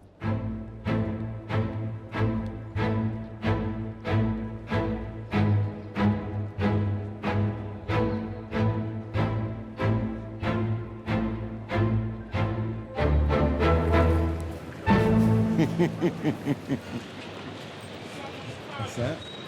Have a look. Someone's makeup and artistry has been left behind. Oh. The only time I'll panic is if I see some wires sticking out or something that looks actually very dangerous, because obviously the health of all these people would be endangered by what's in that bag. I'm not squeamish, I'm quite tough-skinned, so basically it doesn't take a lot to frighten me, because I've actually seen a lot of things before. A quick X-ray proves that this bag isn't a threat. Yeah, these things happen, but people have long days and sometimes too much to think about and then forget things and lose their heads. Michael has left no cone unturned, and his search of the station is now complete. Alpha 52 Alpha. So we're doing... Yeah, I've done the sweep, so we're all clear. Over. Yeah, we're still there, Michael, thank you. That bit's done now, and then we can relax a little bit. You're clear. With passenger numbers doubling in the last 20 years, Britain's railways struggles to keep up with our modern-day demands. Network Rail are running out of room to build new railway, so instead they must find ways of reducing delays and running more trains on the track. 200 miles north of King's Cross, at the heart of the East Coast Mainline, is their most cutting-edge control centre, The Rock. Equipped with state-of-the-art systems, it enables its 400 staff to gather intelligence that fends off potential disasters across Britain's railways. Route Control into York, Jerry speaking. We're actually now looking after around about 4,300 miles of track on the London North Eastern route of Network Rail on its own. Nationally, over 20,000 trains are operating across the network now, which is hugely more than it ever was in the past. So realistically, with that amount of trains and that amount of miles, any problem on that route is coming my way. It's the beginning of the evening rush hour, and Route Control Manager Jerry is near the end of his 12-hour shift. Right. I'm going to have to go. I've got a major incident. Yeah, I've got a major incident just kicking off. Right, who's reported that? The driver? Right. Jerry is bracing himself for a large disruption on the East Coast Mainline. Right, this is a D1 incident now then. OK, we've got a train that's lost its pantograph just south of North Allerton Station. It's an East Coast train. Train 1 Echo 19 travelling south has come to a sudden halt just north of York. The driver has reported a major problem with the rods that connect the train to the power line. Driver's gone back to investigate and examine, and once he's got back, he's reported the pantograph head is missing completely. Jerry calls his team together to find ways to get the train moving again before the whole of the East Coast Mainline is affected. We need some overhead line staff there. That's the priority once we get off this part of where we are at the moment. The impact is significant. Basically means trains from Scotland towards London have been trapped at North Allerton and simply can't go south because there's no available infrastructure to do it on. With the East Coast Mainline blocked at North Allerton, there are now fewer trains coming into King's Cross, which means they will have fewer trains to send back up north. It's a case of cancelling certain trains and holding other ones back to spread the service out as long as we can before we get absolutely nothing. Northbound might be all right, southbound's absolutely screwed, but northbound might be all right. In the King's Cross control room, it's up to Virgin Trains information controller Lindsay to manage the disruption. We can do the link in the 1906 to Newark, road transport from Newark to Lincoln for the passengers. At the minute, we've got passengers that are stuck on the trains, unfortunately. Until we can sort the situation out, we're waiting for overhead line staff to go to the area that's been affected to see what they can do as well. Up in York, there are now no services running north or south, and the frontline staff are the first to bear the brunt. How am I supposed to get back to Peterborough? Peterborough? Yeah. Don't tell me to go back over there again, mate, because I ain't doing it. I'm not going to lie to you. I'm here all evening. I'm going to make sure you guys get home. It's not in my interest to lie to you. To get round the blockage, Virgin have arranged coaches to take rush hour passengers to Doncaster, where they can pick up another service to King's Cross. Yeah, I work at trains. But at last, some good news. 3 hours after breaking down and towed by a Thunderbird rescue locomotive, Train 1 Echo 19 is finally on the move towards King's Cross. But it's very late. 4 hours, 10 minutes, that's just a ridiculously long time late. This one train, which broke down for just a few hours, has caused 4,600 minutes of delays and 12 cancellations. Whilst it's impossible to predict every problem, Network Rail are under constant pressure to reduce the chances of anything going wrong. To watch over the ageing infrastructure and flag up any potential problems, Network Rail has a secret weapon in its arsenal: an airborne advanced warning system. There we go. So we've now flicked our thermal camera. What Darren's going to do, he's going to crawl along nice and slowly, and then I can inspect all of the equipment, look for any hot spots. Aerial survey specialist Emma has at her fingertips the latest in thermal imaging technology, which allows her to inspect 200 miles of track in forensic detail. Any potential faults with the equipment, such as hot spots or broken heaters, etc. At the end of the day, we let the route controls know, and they inform the guys on the ground, and then they go out, inspect the problems and rectify the problems. A good example there, you can see the point heaters are glowing nice and bright. That's brilliant. That indicates that they're working well, especially in these temperatures. It's very, very cold today. Oh, possibly something there. Sorry, I think I've just found something. Okay, so here you can see the second road in from the left, the rail is burning very hot, and that's the connection that's coming onto the rail. So that is a classic fault for us. That's showing us that that needs looking at, because there's obviously a lot of heat build up there. By flagging up these minor faults now, Emma can save the network hours of disruptions in the future. From the ground, that would be difficult to spot. You could walk straight past that, but again, because we've got the thermal imager, it stands out like a sore thumb, which is great. Network Rail Control, York Emergency Call, Jerry speaking. OK, understood. What kind of bridge? Is there a bridge plate on that bridge, the one you got the phone number off? But for Network Rail, it's not just about preempting problems. How they react to an incident is just as crucial. HGV drivers rung on the emergency phone to say he's just clipped one of our bridges with his lorry. Very common. We've probably had 5 in the last 24 hours. Some days you can get 10, 15, 20. The problem with the bridge strike is you could find that the track alignment above it gets affected by the impact damage, because you don't know how hard somebody's hit it at. Network Rail looks after some 28,000 railway bridges, and protecting them against bridge strikes from large HGVs is a major challenge. And unfortunately, the signs aren't always enough. Yep, OK, thank you. Bridge strike, Harlexton Road, Grantham. Stuart from Mobile Operations is often the first to arrive at rail incidents, and he's seen his fair share of bridge strikes. In Grantham, we have 3 routes into town with low bridges, so the chances of a bridge strike in Grantham are quite high. Until the track can be checked for damage, trains to and from King's Cross are on the go slow, and it's up to Stuart to get them back up to normal speed. Yeah, I've arrived on site 3-4 minutes ago. I've just checked the bridge at road level. There's no vehicle on site, no damage at road level, and no debris in the road. Now we have to check the track. Worst case scenario is if there's damage to the bridge or the track is put out of alignment from the strike to the bridge, then we can't run trains on either that line or all lines. Obviously, with the train travelling over it over 100 miles per hour, even the slightest distortion can cause serious problems. Just to let you know, I've checked the track at this bridge. There's no sign of misalignment or voiding, so you're OK to continue working at normal speed. King's Cross is one of London's most iconic stations.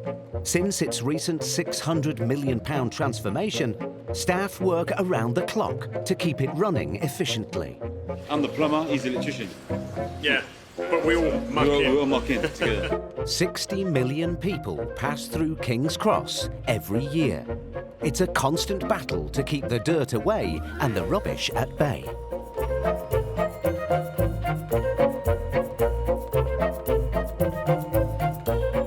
In the bowels of King's Cross, a backroom staff of cleaners and maintenance crews processes all of the station's 36 tonnes of rubbish a week. Is this way? Yeah, go ahead. Today, customer support assistant Amdad is overseeing the disposal operation. Do you know King's Cross is one of the cleanest stations in all network? Having empty bins for the platform and for the station is very important. What we try to do, we try to make sure everything is running smooth every day. Up on platform level, keeping this well-oiled machine squeaky clean is a crack team of hard-working cleaners. And Maria is their queen of speed. Sometimes I'm working in the concourse, sometimes in the platform, sometimes I'm working outside, sometimes, but today I'm working everywhere. In this station, everybody know me. Or they call me Maria, or they call me Ooh La La, because I'm calling everybody Ooh La La, my darling, my lovely, you know, and everybody know me here. You see, that is Ooh La La. Sorry, lovely. Thank you very much. For me, it's very nice. Clean fastly. It's very nice for me. If you keep on walking slowly, you're more tired, you know.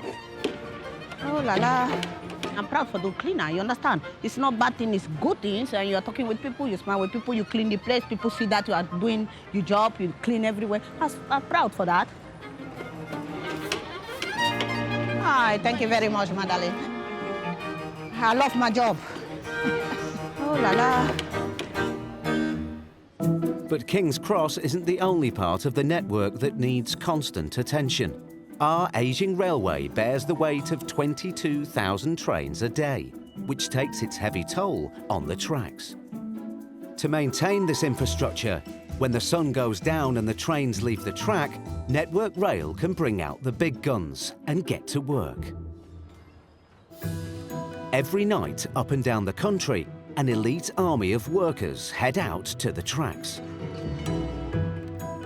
Tonight in Lincolnshire, this team have the job of cleaning and replacing the ballast, the stones that form the foundations of the East Coast Mainline track. It's all just wear and tear because it hasn't been done for years and years. So obviously we go along, it's like a massive sieve. Takes all the stone up, gets rid of all the rest of the stuff that's not good, and then we top it back up with new stone. This large-scale operation is one of the most ambitious on the network. The ballast train is half a mile long and a feat of engineering that can do a whole weekend's work in just 2 hours. Got to get it off now. Yeah. Get it moving. In charge of this night shift is Project Operations Manager Rob. Love working on the railway. You know, it's not everybody's cup of tea. Working night shifts, weekends, when the rain comes and the wind's blowing, that's when you think, do I really be out here? But it's your job, and I wouldn't do anything else. I thoroughly enjoy it. Rob's team work to a tight schedule, with different parts of the overnight work having to be completed at set times. What we've got coming in behind now, we've got our tamper. Once the ballast is cleaned, the tamper machine packs it down, ensuring it holds the rails in place. With trains on the track next door passing by at over 125 miles per hour, it has to be carried out with military precision.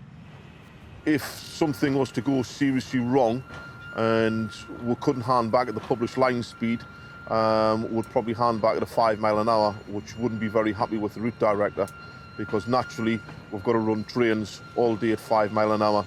This part, the end process now, is critical that the guys get this right. But on board the tamper, things are not going to plan. We ain't lifting them. You know, the bit on top, that's not coming up. The spikes that pack the ballast have frozen. Against the bar chart, well, we should have been finished now. So the machine should have finished, should have been up the top there finished. Regulator up behind them, and they should have been setting back ready to start the second pass. So we're now 10 minutes down. Whilst life on the tracks is 24/7, so is life at Leeds Station. With some shops and bars open late, the station has developed its own unique identity. It has a character. It has a big magnet on top of it and all that attracts people. Not often people that we want to attract, but there's a big magnet on the top of the Leeds Station that attracts everybody. Richard and Matt are on the station's security team. We're looking for anybody suspicious. We're eyes and ears at the station, basically. And one station visitor now has their full attention. Put your striper bag. All right. I've just seen him putting a sandwich in his jacket. I've asked for it back. He can't walk properly. Have you got it back off him? Yeah, give me it back. He said he haven't. And he's gone. I think he might go to Sainsbury's. All right, well, let Sainsbury's know. Yeah. A lot of the station's shoplifters are regulars, but Richard and Matt don't recognise this one. Richard has eyes on the suspected thief, but won't approach him until he catches him in the act. Shoplifter in Sainsbury's. Stand over here. Yeah. Stand over here. Yeah, these are cheaper price. Richard is an ex-policeman, so he's heard it all before. Wow, we ain't got ticket prices. Why'd you pay for them? How much have you had to drink? I've got 2 pints. Thanks. You're talking to me. The thief puts the sandwiches back and makes a break for it. Police are coming anyway and you're on camera.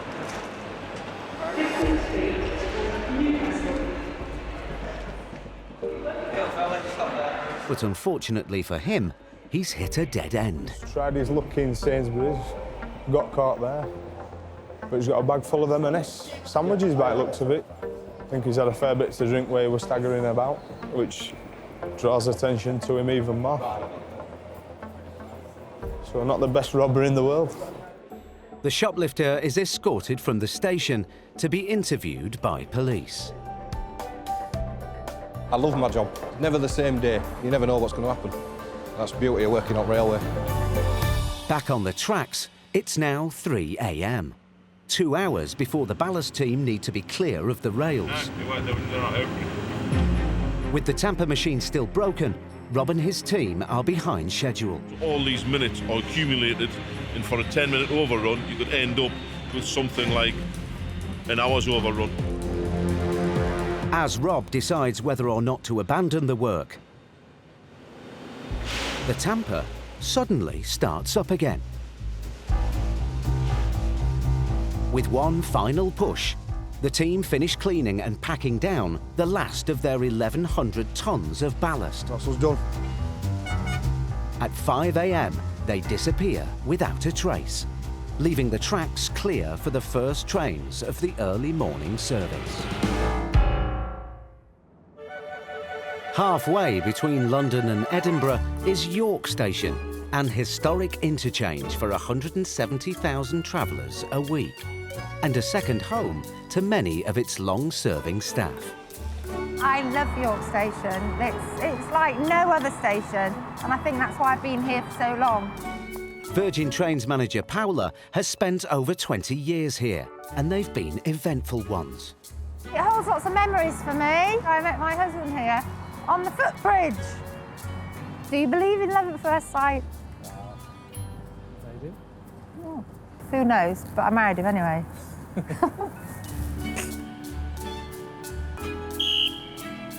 I remember when I first started dispatching trains, there were very few women about, and people used to go, and I was really embarrassed, but times have changed, yeah. Some things on the railways, though, take slightly longer to die off. The trains are full. Just going over to put the reservations in for a service going to London. Well, just think, going forward, this job will be extinct, won't it, with technology? Because it's quite time-consuming. Train dispatchers still allocate seat reservations with paper strips, all done by hand. Is it going to be a bit of a bun fight for the seats then? A bun fight? No. It'll be very orderly. A bun fight.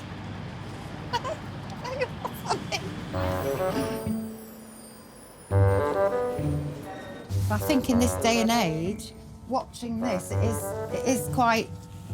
I can't believe we're still doing this. Of course, when I started, it was British Rail. So I'm what's known in the trade as a dinosaur. Further down the main line, there are other places on the railway where evolution moves at its own pace. Tom has been in his box, signalling trains for 7 years.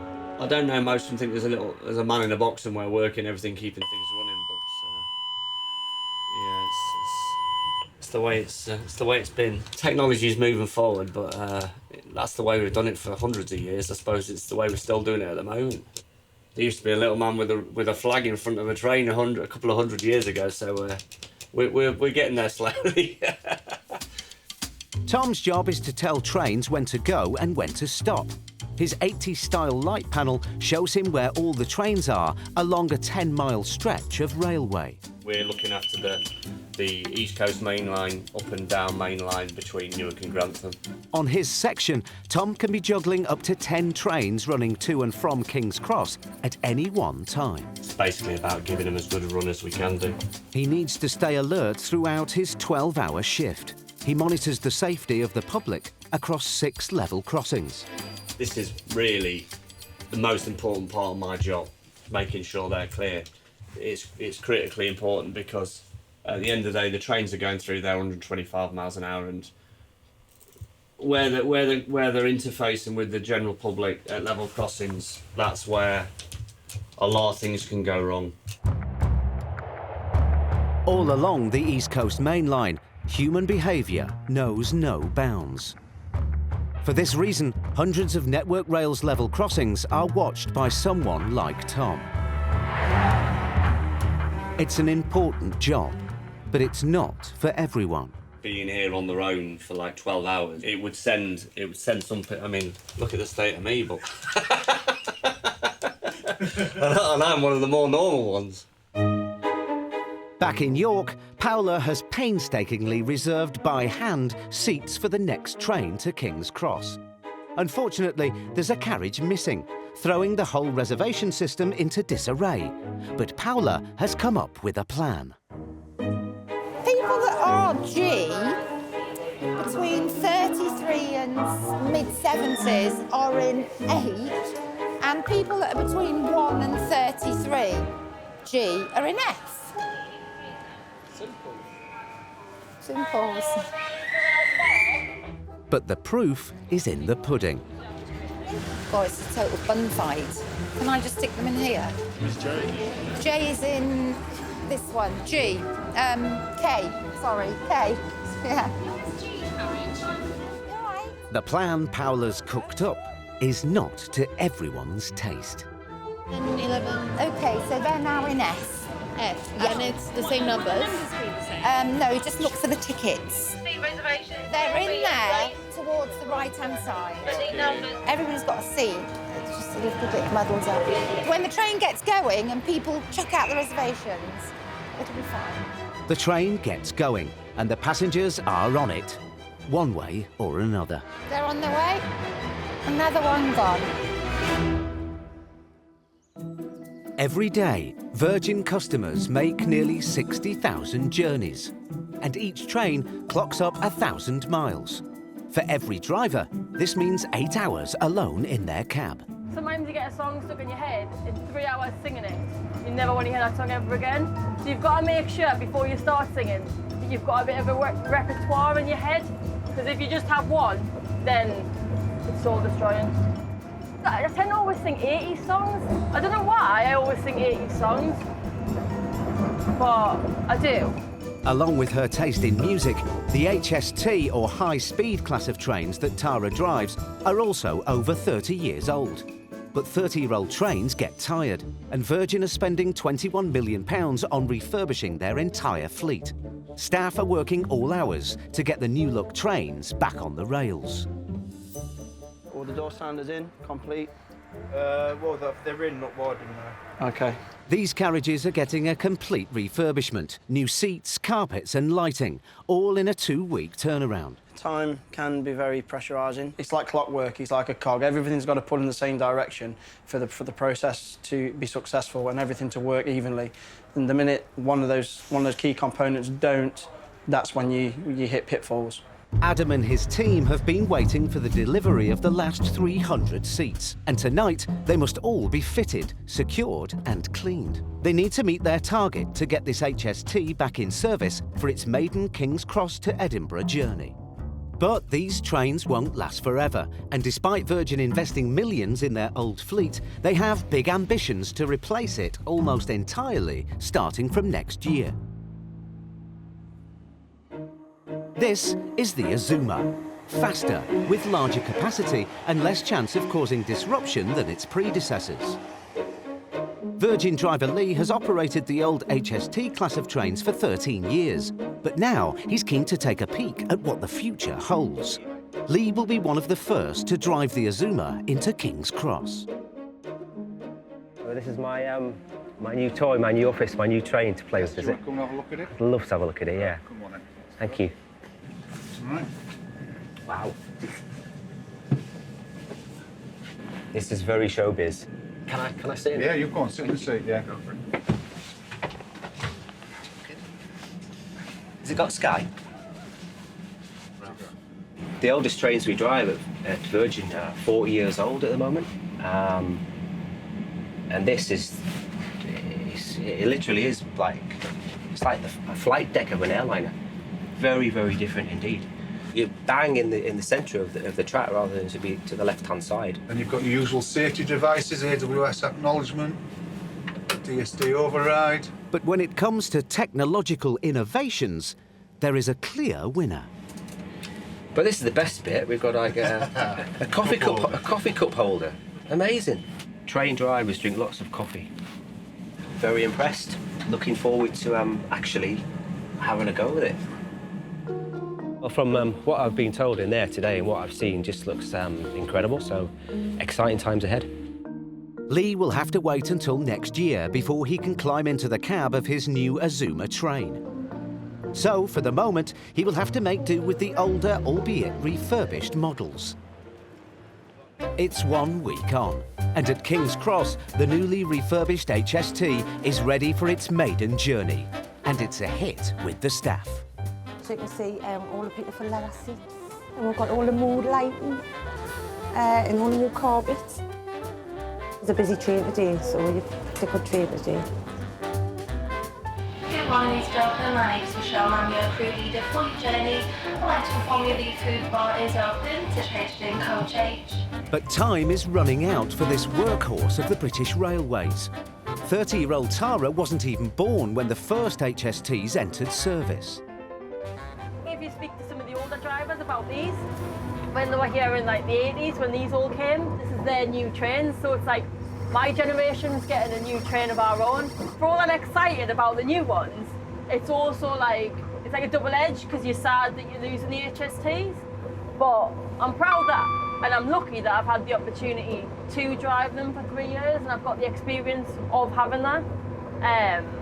But the new ones is a totally different world. It's going to change a lot of things. As times change and the railway modernises, the one thing the staff can be sure of is that dealing with the public will always be unpredictable. It'll be the 05 Blackpool on 11C, my love. In Leeds, long-serving team leader Mel is always preparing herself for the next drama. Hi, oh, calm down. The train that just left from platform 6, did Yes. it get cleaned before? Did it get cleaned? Yeah, it will. Oh, no, probably not. Because we haven't had a lot of time, love. And there's a laptop on it. Oh, dear. It's worse. What's worse? It's my work laptop. Oh, dear. So it's my company's laptop, not mine. And what sort of information's it got on? A lot of very confidential. Serious? Yeah. A lot of financial information on the company. Oh, dear. The guard, who was the guard on that place? Do you know? Tom Mulholland, right, that's all right. Tom, it's Melanie at Leeds, darling. I've got a customer here who's left a laptop in a black laptop bag in the vestibule of either Foxtrot or Echo. Could you possibly have a look and see if it is there? Over 1 million passengers lose their mobiles and laptops every year, and Mel is always at the ready. Don't panic, Mr. Mandarin. You're in good hands. We'll do our best. Tom, sorry, I don't know. We got cut off, darling. Oh, you've got it, right. Go to reception and tell them who you are and your laptop is there. He's going to get you back on the next train as well. Thank you so much. Aren't we fantastic, eh? At least we're great. You're welcome.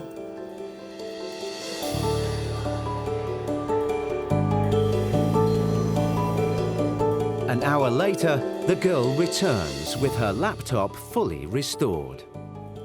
Oh, bless you, sweetheart. Are you happy now? I got it. Good. Good. Take care, darling. I once chased up £4,000 in cash for a customer that was left on a train that went to York. I got the customer a ride to York to collect it and return. And he walked through the ticket barriers and he didn't even say thank you. I was a bit disappointed with that. Thanks would have been nice for saving him £4,000, but that's life. So as the railway hurtles towards modernisation, it looks forward to a future with fewer disruptions. But passenger numbers are growing, and staff will not necessarily be in for an easier ride. You have to accept all sorts here. A lot of fun. A lot of fun. You know, there's never a dull day. Some days are really hard and stressful. So you just gotta do your best. And embrace change, darling. King's Cross, one of Britain's oldest and busiest stations, with over 200,000 customers passing through every day. And this week, it's busier than usual. Christmas is busy. There's no other time like it on the station. It's the start of the Great Escape, when hundreds of thousands of passengers start to head home for the festive season. Jingle bells, jingle all the way. But this year, there's even more pressure on the men and women who keep the railway running. Once the network winds down for the holiday, Network Rail will have a window of just 2.5 days to complete an ambitious maintenance programme, with more than 200 works being carried out across the country. But before any work can start, King's Cross staff still need to get passengers home. In the control room, dispatcher Ian and information controller Lindsay are coordinating the Great Getaway for Virgin Trains. And at this time of year, passengers never cease to amaze them. Luggage is a big thing. People bring tons and tons of luggage. People travel like they're moving houses. Yeah, it's crazy. It is absolutely insane. You okay there, sir? I just see you. You're stuck. Where are you going on a cruise?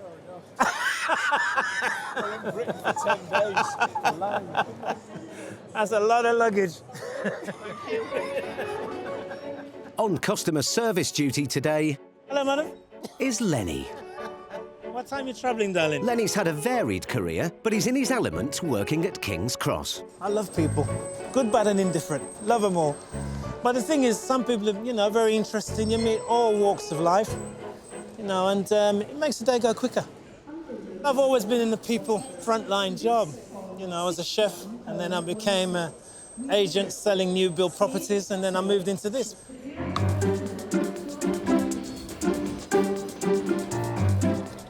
This is information for passengers intending to travel on the 1700.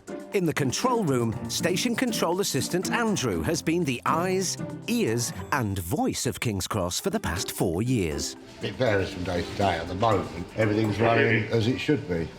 Obviously, that can change at a minute's notice, can't it? Make our life a bit more interesting, shall we say.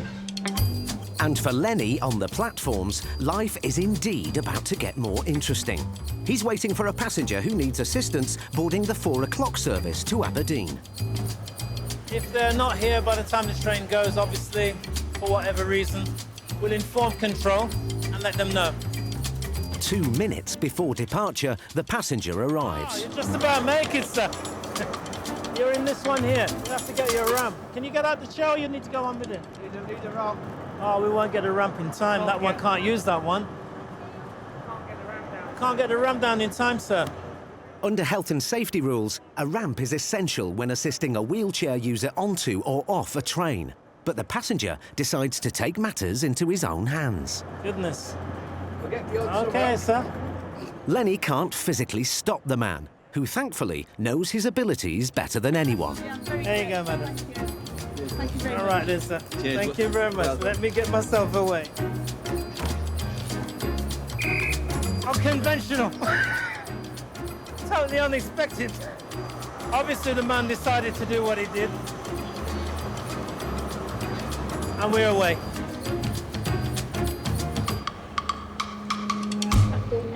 from 1713 Great Northern service to Peterborough. In the King's Cross Travel Centre, What can I do for you? Rick is also busy helping passengers. I love Christmas. I love it. We've done about 16 of these now, and it's been busy most of the day. Well, I've seen a few jolly people out there today that have perhaps had a few beers and that, but it's nice to see everyone in good spirits. I'm probably one of the most jolly people in here. Every now and then I'll get the hump, but that's normally when I get home, but don't tell her I said that. Leave it. Rick may be jolly, but he knows when to be serious. It's not on the ledge here or anything, is it? No, it's not on the floor. A passenger has mislaid his wallet. Double check all your pockets. I'll just go and make sure no one's handed it in or anything, all right? Anybody had a wallet handed in? No. Anyone had a wallet handed in? No, mate. No. Got it. Brilliant. Got it.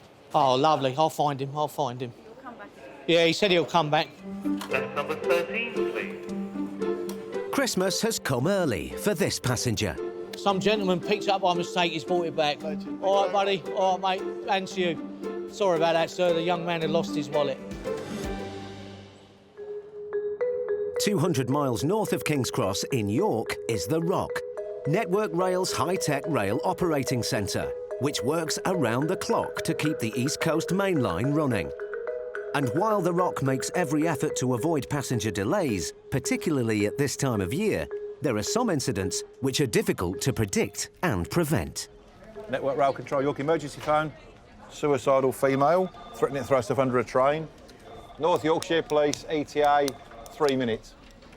With 27 years on the railway and 7 in the Rock control room, Jerry's experienced in dealing with complex incidents.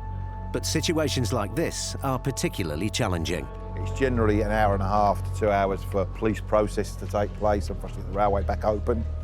It can go one way or the other. It's either going to go really well or go really badly. Thankfully, on this occasion, the police have saved the day in the nick of time. Splendid. So, police have turned up, taken the individual away.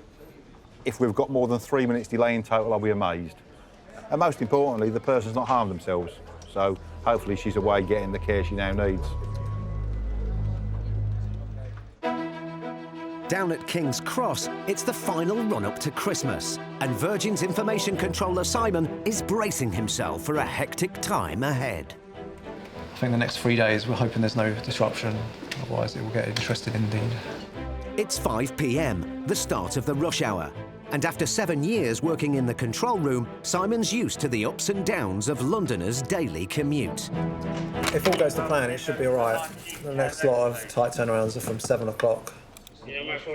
Hopefully just watch the busy peak go by with no issues, hopefully. That's the plan. Hello, King's Cross. But as everyone in the control room knows, some issues are difficult to predict. It looks like a whole train struck a person between Retford and Doncaster. The incidents occurred just south of York, and even though it's not one of Virgin's trains involved, Virgin are the main operators on the line, and it's now down to Simon to manage the King's Cross rush hour. So at the minute, it's what we call the job stop. There's no trains either way through that area. So we're looking at least another hour, an hour and a half, depending how bad it is down there. It's nearly 5:30 p.m, and with rush hour and the Christmas getaway ramping up, the job stop is going to test everyone's resilience. Your attention please, this is information for passengers using King's Cross Station this evening. We'd like to inform you that due to a person struck by a train,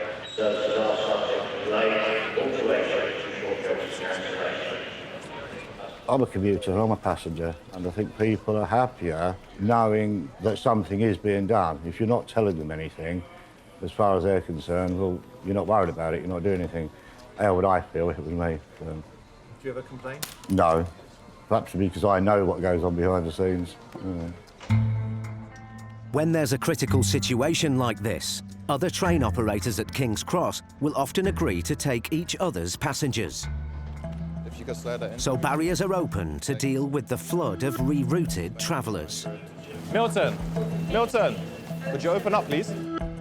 All the barriers are open, please walk straight through. Station support assistant Sophie, who stepped in to help in the control room, feels nothing but sympathy for her colleagues down on the concourse. At least they've got ticket acceptance in quite quickly. I'm just glad I'm up here and not downstairs, to be honest. How do I get here? How do I get there? I need to get here, I need to be home, I've got this, I need this to get home to. People don't seem to understand that it's a person that's been struck by a train. It can get quite stressful. Station support assistant Charles is trying to keep stress at bay. Is there any chance that the train's going to run tonight to Edinburgh from here? Yes, they should do. They will run the train from here? They will. I can't 100% guarantee it. Charles's colleague John, who's been at King's Cross for just 18 months, knows what passengers are going through. There's a million and one inquiries and questions. Well, I say a million questions, usually the same. People want to know how they're going to get home, but we all do our best to pull together. All you can do is try to keep people informed, regular, up-to-date, accurate information. Yeah, I'm out of earshot, people. Have we got any sort of rough idea when we might start rolling out? No, not John, unfortunately not. Nothing yet. It's 6 p.m, 40 minutes since the East Coast line was closed.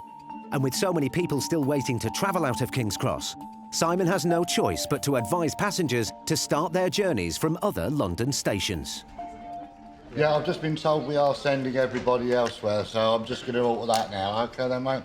All right, thanks very much. Bye-bye. May I have your attention, please? This is information for passengers using King's Cross Station this evening. Passengers are advised to travel on alternative routes. At least passengers are on the move, although with the diversions, it could add hours to their journeys. Go to Carlisle. How are you? Yeah. Change over to go to Newcastle, and then from Newcastle go down.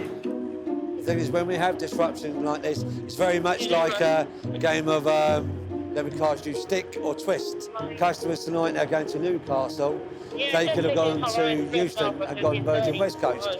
But that's a sizable disruption, you know, to your journey. Possibly about another 4 hours or so. You know, going by another route may not be the right option. Maybe half an hour later here, their train's left, which would have been much better for them. And you've just got to make a decision as to what you think you're going to do. Up at York Station, the halfway point on the East Coast Mainline, staff and passengers are feeling the effects of the fatality too, but in reverse. Trains are backing up, waiting to go south to King's Cross. And station manager Tom is also having to deal with trains still coming down from the north. We've got a train on platform 11. We're rushing to so we can tell the train to stop. Fatalities are the worst thing we can have, really, because you're probably talking a couple of thousand passengers will have been disrupted. We'll get to a point where we'll run out of trains in London to be able to bring passengers back from London north, so we have a few delays. But as York is a key junction on the rail network, it's possible to reroute some trains to ease up the backlog in the station. So what this train is going to do is going to divert around the area, and given the diversion route it's got to take. Yeah, it's going to be potentially pretty severely delayed, easily maybe even pushed to 2 hours actually late getting into the cross. Yeah, it's going to be a long wait. See you later, Mr. Wright.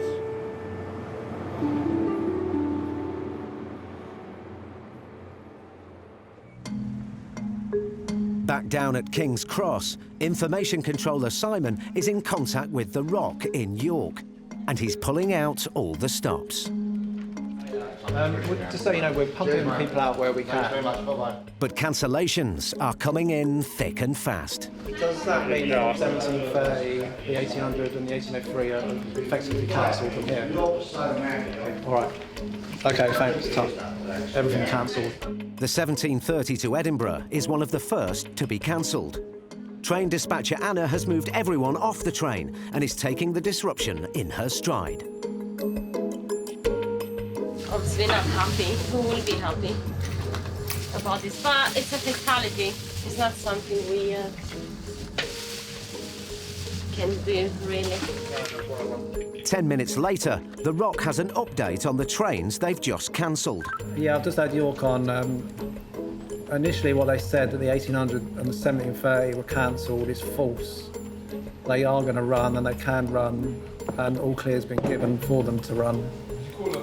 Now Virgin staff have to swap everything around, which means dispatcher Anna has to quickly reinstate the 17:30 service she cleared of passengers just minutes earlier. Anna now has a problem on her hands. In fact, two problems. Right, I have no catering crew and I have no passengers at all. 17:30, you've got nobody on it. Do they understand that everybody's got off the 17:30? Hello. But everything's out of position. It's a logistical nightmare. And the last-minute changes have meant there's no guard or driver for the next delayed service.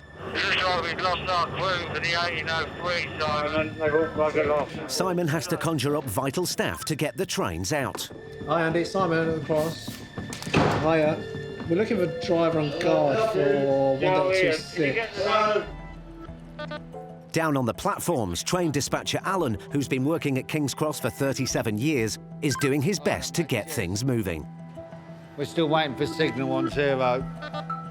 I'm a bit stressed. Some train crew went to the wrong train, so one train's cancelled, but we've got a replacement. Come on, this is getting silly now. But Alan can't get the train off until he's been given the go-ahead from the signal box, and they're still coping with an ever-changing train schedule.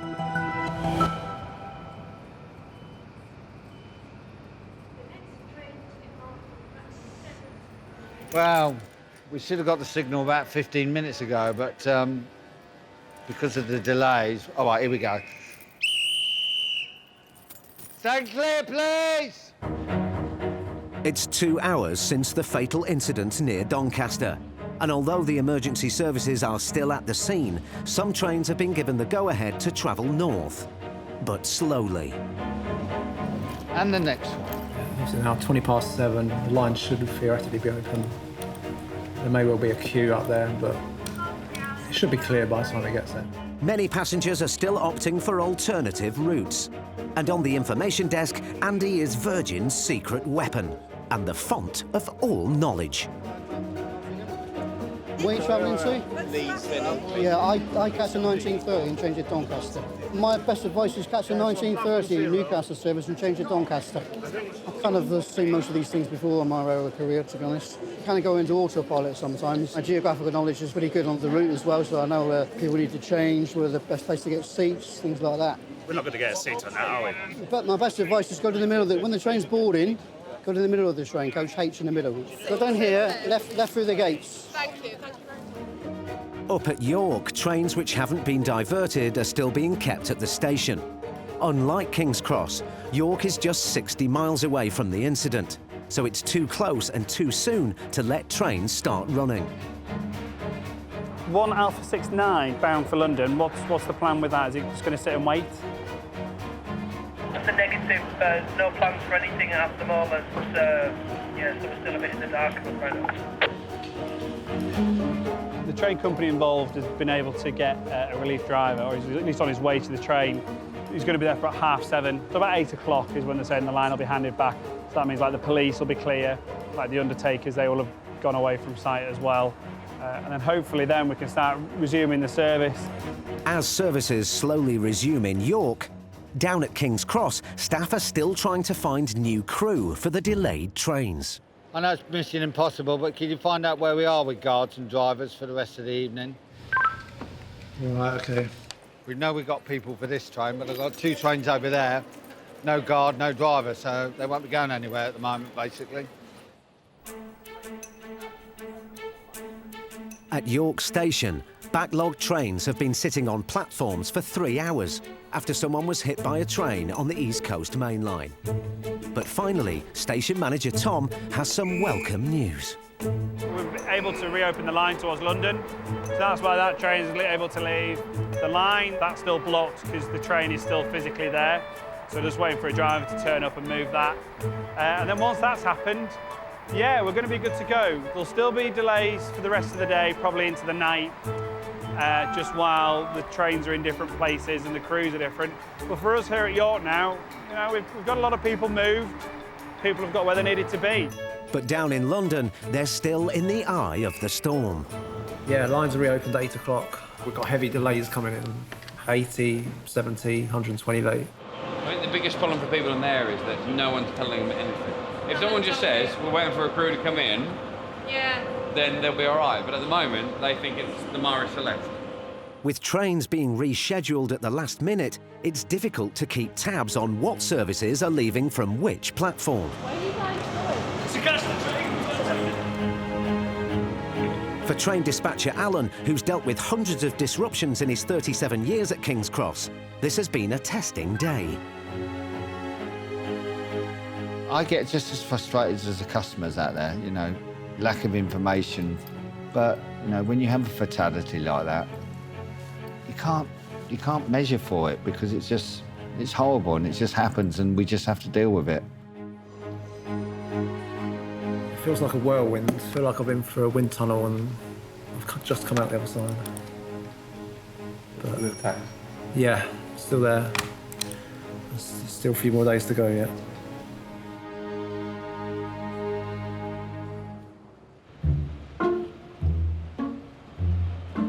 Christmas Eve has arrived at King's Cross. The station will close early tonight. And while staff are looking forward to a few hard-earned days off, the pressure's still on for the final push to get passengers home for the holiday. A lot of people finish work early as well, and so they can try and beat the rush and get up north or wherever they're going to.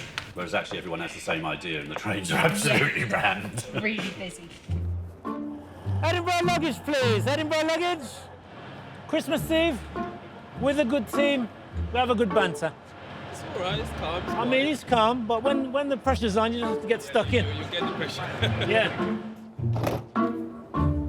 1900, quickly, it's about to go, first door. With the last passengers on board, Virgin's information controller Michael can now breathe a sigh of relief. That was the last train for the night. Obviously, I don't want anyone to miss their family for Christmas and Christmas dinner or the rest of it. It's quite important, so I'm willing to hold the train for at least an extra minute just to get them on and make sure. But there was no late runners. I think we're good. But as the station is winding down, major engineering works are ramping up around the country. An ambitious programme of 200 projects costing £100 million to be completed over the holiday period. At King's Cross, it's 10:30 p.m. Everybody have to come out. And Amos from Network Rail can finally clear the station. Thank you very much. Merry Christmas. So we are now finished everything. Now we just go patrol and check all the corners. Then we are free.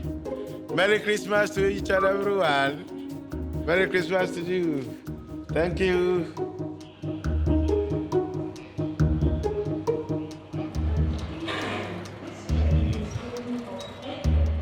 With everyone gone for their tinsel and turkey, Oh, you're on the ball. work is just beginning up and down the country as engineering teams gather to kick off one of the biggest ever holiday upgrades across the rail network.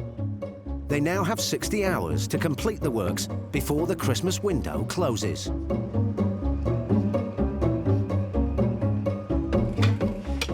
At Neville Hill Train Maintenance Depot near Leeds, the countdown clock is ticking. Engineers plan to lay new track outside the depot so they can get trains in and out more efficiently.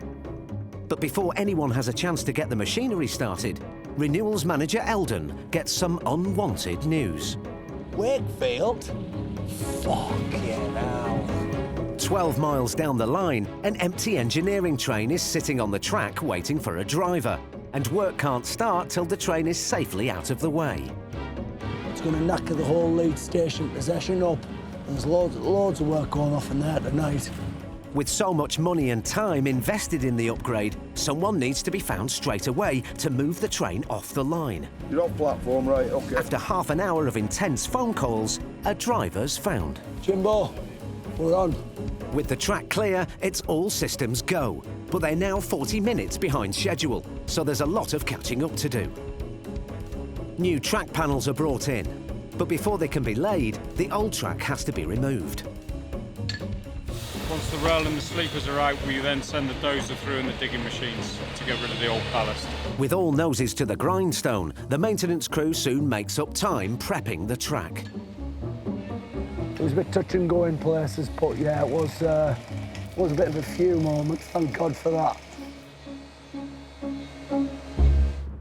It's Christmas Day, and 95 miles north, one of the Northeast's most famous landmarks, the century-old King Edward VII Bridge across the River Tyne, is getting new wooden way-beams to support the track. But wind speeds are threatening the whole project. So we're about 19 miles an hour at the moment. 26.4. It does feel a lot more than that, doesn't it? The winds are strong enough to buffet the bridge. If they get into the high 30s, they could pose dangers for Ben and his team. 27 miles an hour. Just checked it up there. So we're all right for now. If they can't finish the work in the Christmas window, it may cause disruption further down the line. There you go. We've got 29.1 now. The wind will catch the beams, it'll swing the beams about a bit, but that's why we try and only work when there's a bit less wind, but sometimes you just have to work with what you've got. As the wind appears to have reached its maximum, they carry on laying the new beams. It can get fiddling, it is a little bit time-consuming, but it needs to be right. One very large drawing with all the technical measurements and information you could ever need. Tells you where everything goes. But even if you followed the instructions, things can sometimes be a little off-kilter. It's not at the correct height, so what we'll do now is they'll put it back in, they'll try it again, get it into position, then he'll check the heights again with these clever box of tricks. Do you think in the olden days they used to do this literally by tape measure and ruler and type thing? It'll have been tape measure, ruler, a little less precise than it is now. Often, the old-fashioned way is best. It's all well and good having all the technical equipment, but there's nothing better than a tape measure just to double check. Because if it's not level, you end up with a bumpy ride.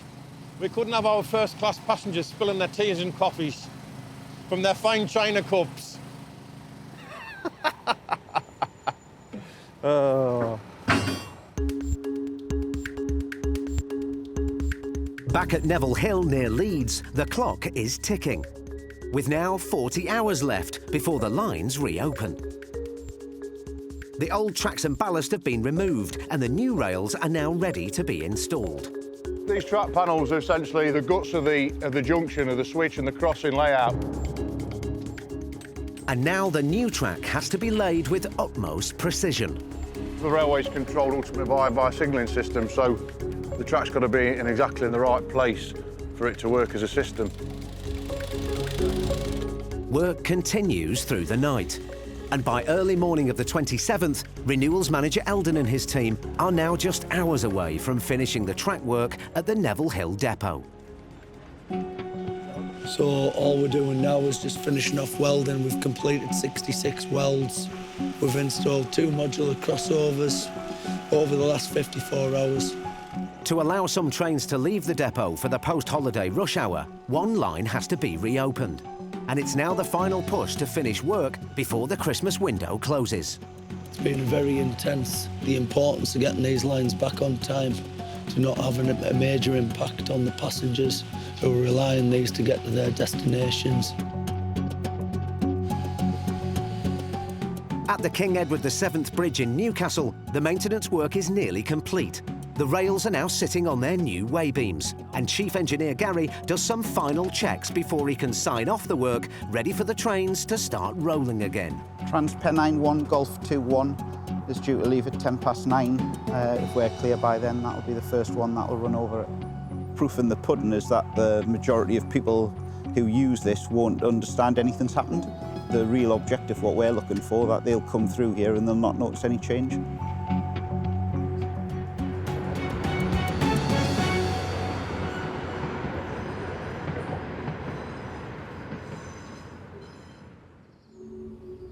It's been a hectic Christmas for everyone on the trains.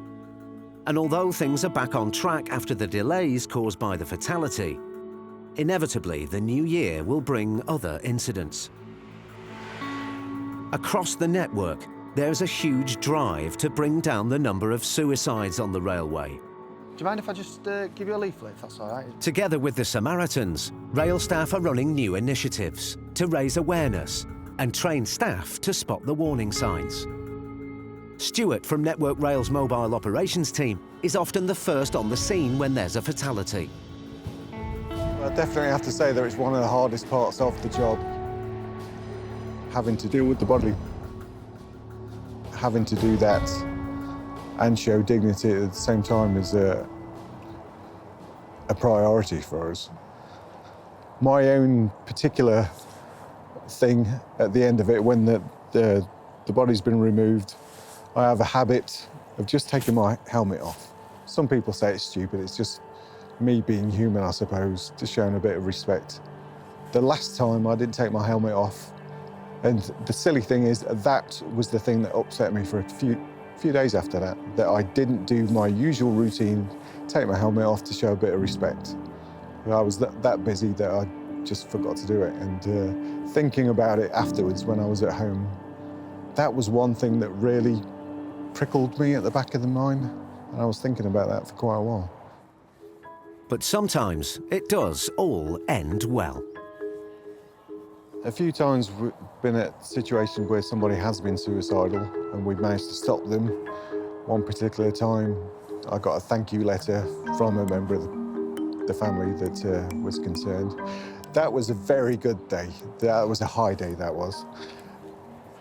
The ultimate goal is to have no suicides whatsoever, but you can't always be there, unfortunately.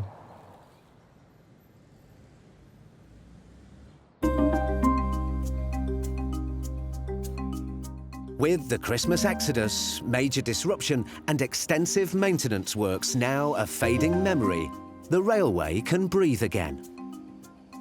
And on the Transpennine Express, one of the regional railways, train guard Matt is easing his way back into his shift on the 15:15 service to Middlesbrough. This one hopefully will be nice and quiet. You do have to be physically fit, even if I'm festively plump as we speak.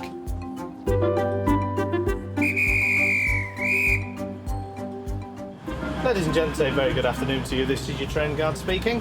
Welcome to those of you joining at York. This is your 15:15 Transpennine Express service for Middlesbrough. I mean, this is the best office view in the world. Good afternoon. Can I see all tickets, all passes, please? Thank you. Matt's been working on the trains for 6 years, and he's proudly carrying on a family tradition. This is actually my great-granddad's whistle. He was a station master for the northeastern region of British Railways, and it's actually engraved BR Northeastern on the side of it. But a lot's changed since great-granddad's day. These days, working on the trains is far more challenging, especially when school's out. This is the fun stop coming up to now, yeah. It's all good. We'll see. There's more of them than I remember. Say hi to the camera! Look at them, the little cherubs. Aren't they little darlings? Matt's had more than his fair share of boisterous school children on his train, and he knows every one of their tricks. Now, you see, a lot of them will now walk to the other end of the train. It's a bit like a game of cat and mouse we have going on a daily basis. Hey, lads, tickets from Yarm, please. Thanks, buddy. There you go, bud. Thanks now. Right, pal. Thank you. Hey, bud, you had some money in your hand, didn't you? Yeah. 165, please, my friend. Thank you very much. There you go, my friend. Very good. For once, though, they've been on their best behaviour. See you tomorrow. Very pleasant. Man, it's just been Christmas, probably showered with gifts. On a cramped network, though, these passenger services also share track with a vital and complex freight service.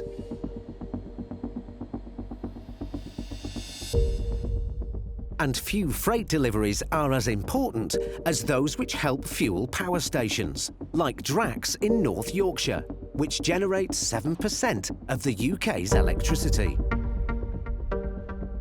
Today, GB rail freight driver Graham is delivering a cargo of biomass fuel that he's picked up at the port of Tyne. Should be there roughly about 4 hours from now. Every day, some 650 freight trains crisscross the rail network.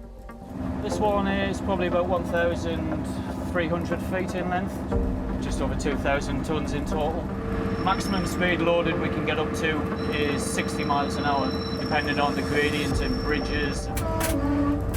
It's all about momentum driving your train to try and keep your speed correct and not lose any time on the schedule. And to avoid conflict with passenger services, freight is often delivered overnight. The shifts are probably the hardest thing. My father used to be on the railway as well, and that's one of the things when he found out I was going to become a train driver, he actually said to me, the work you'll be able to do, but the shifts will be the thing that'll take the longest time to get used to. And he was, as he usually is, he was actually really spot on with that. But the job itself is a really good job.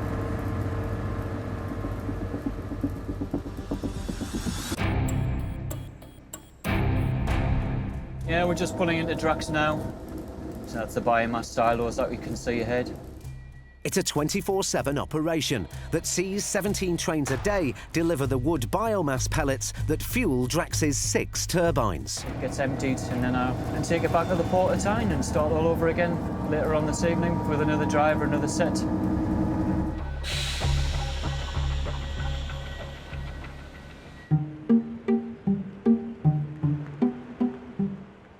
Back at King's Cross, the pace is just as relentless.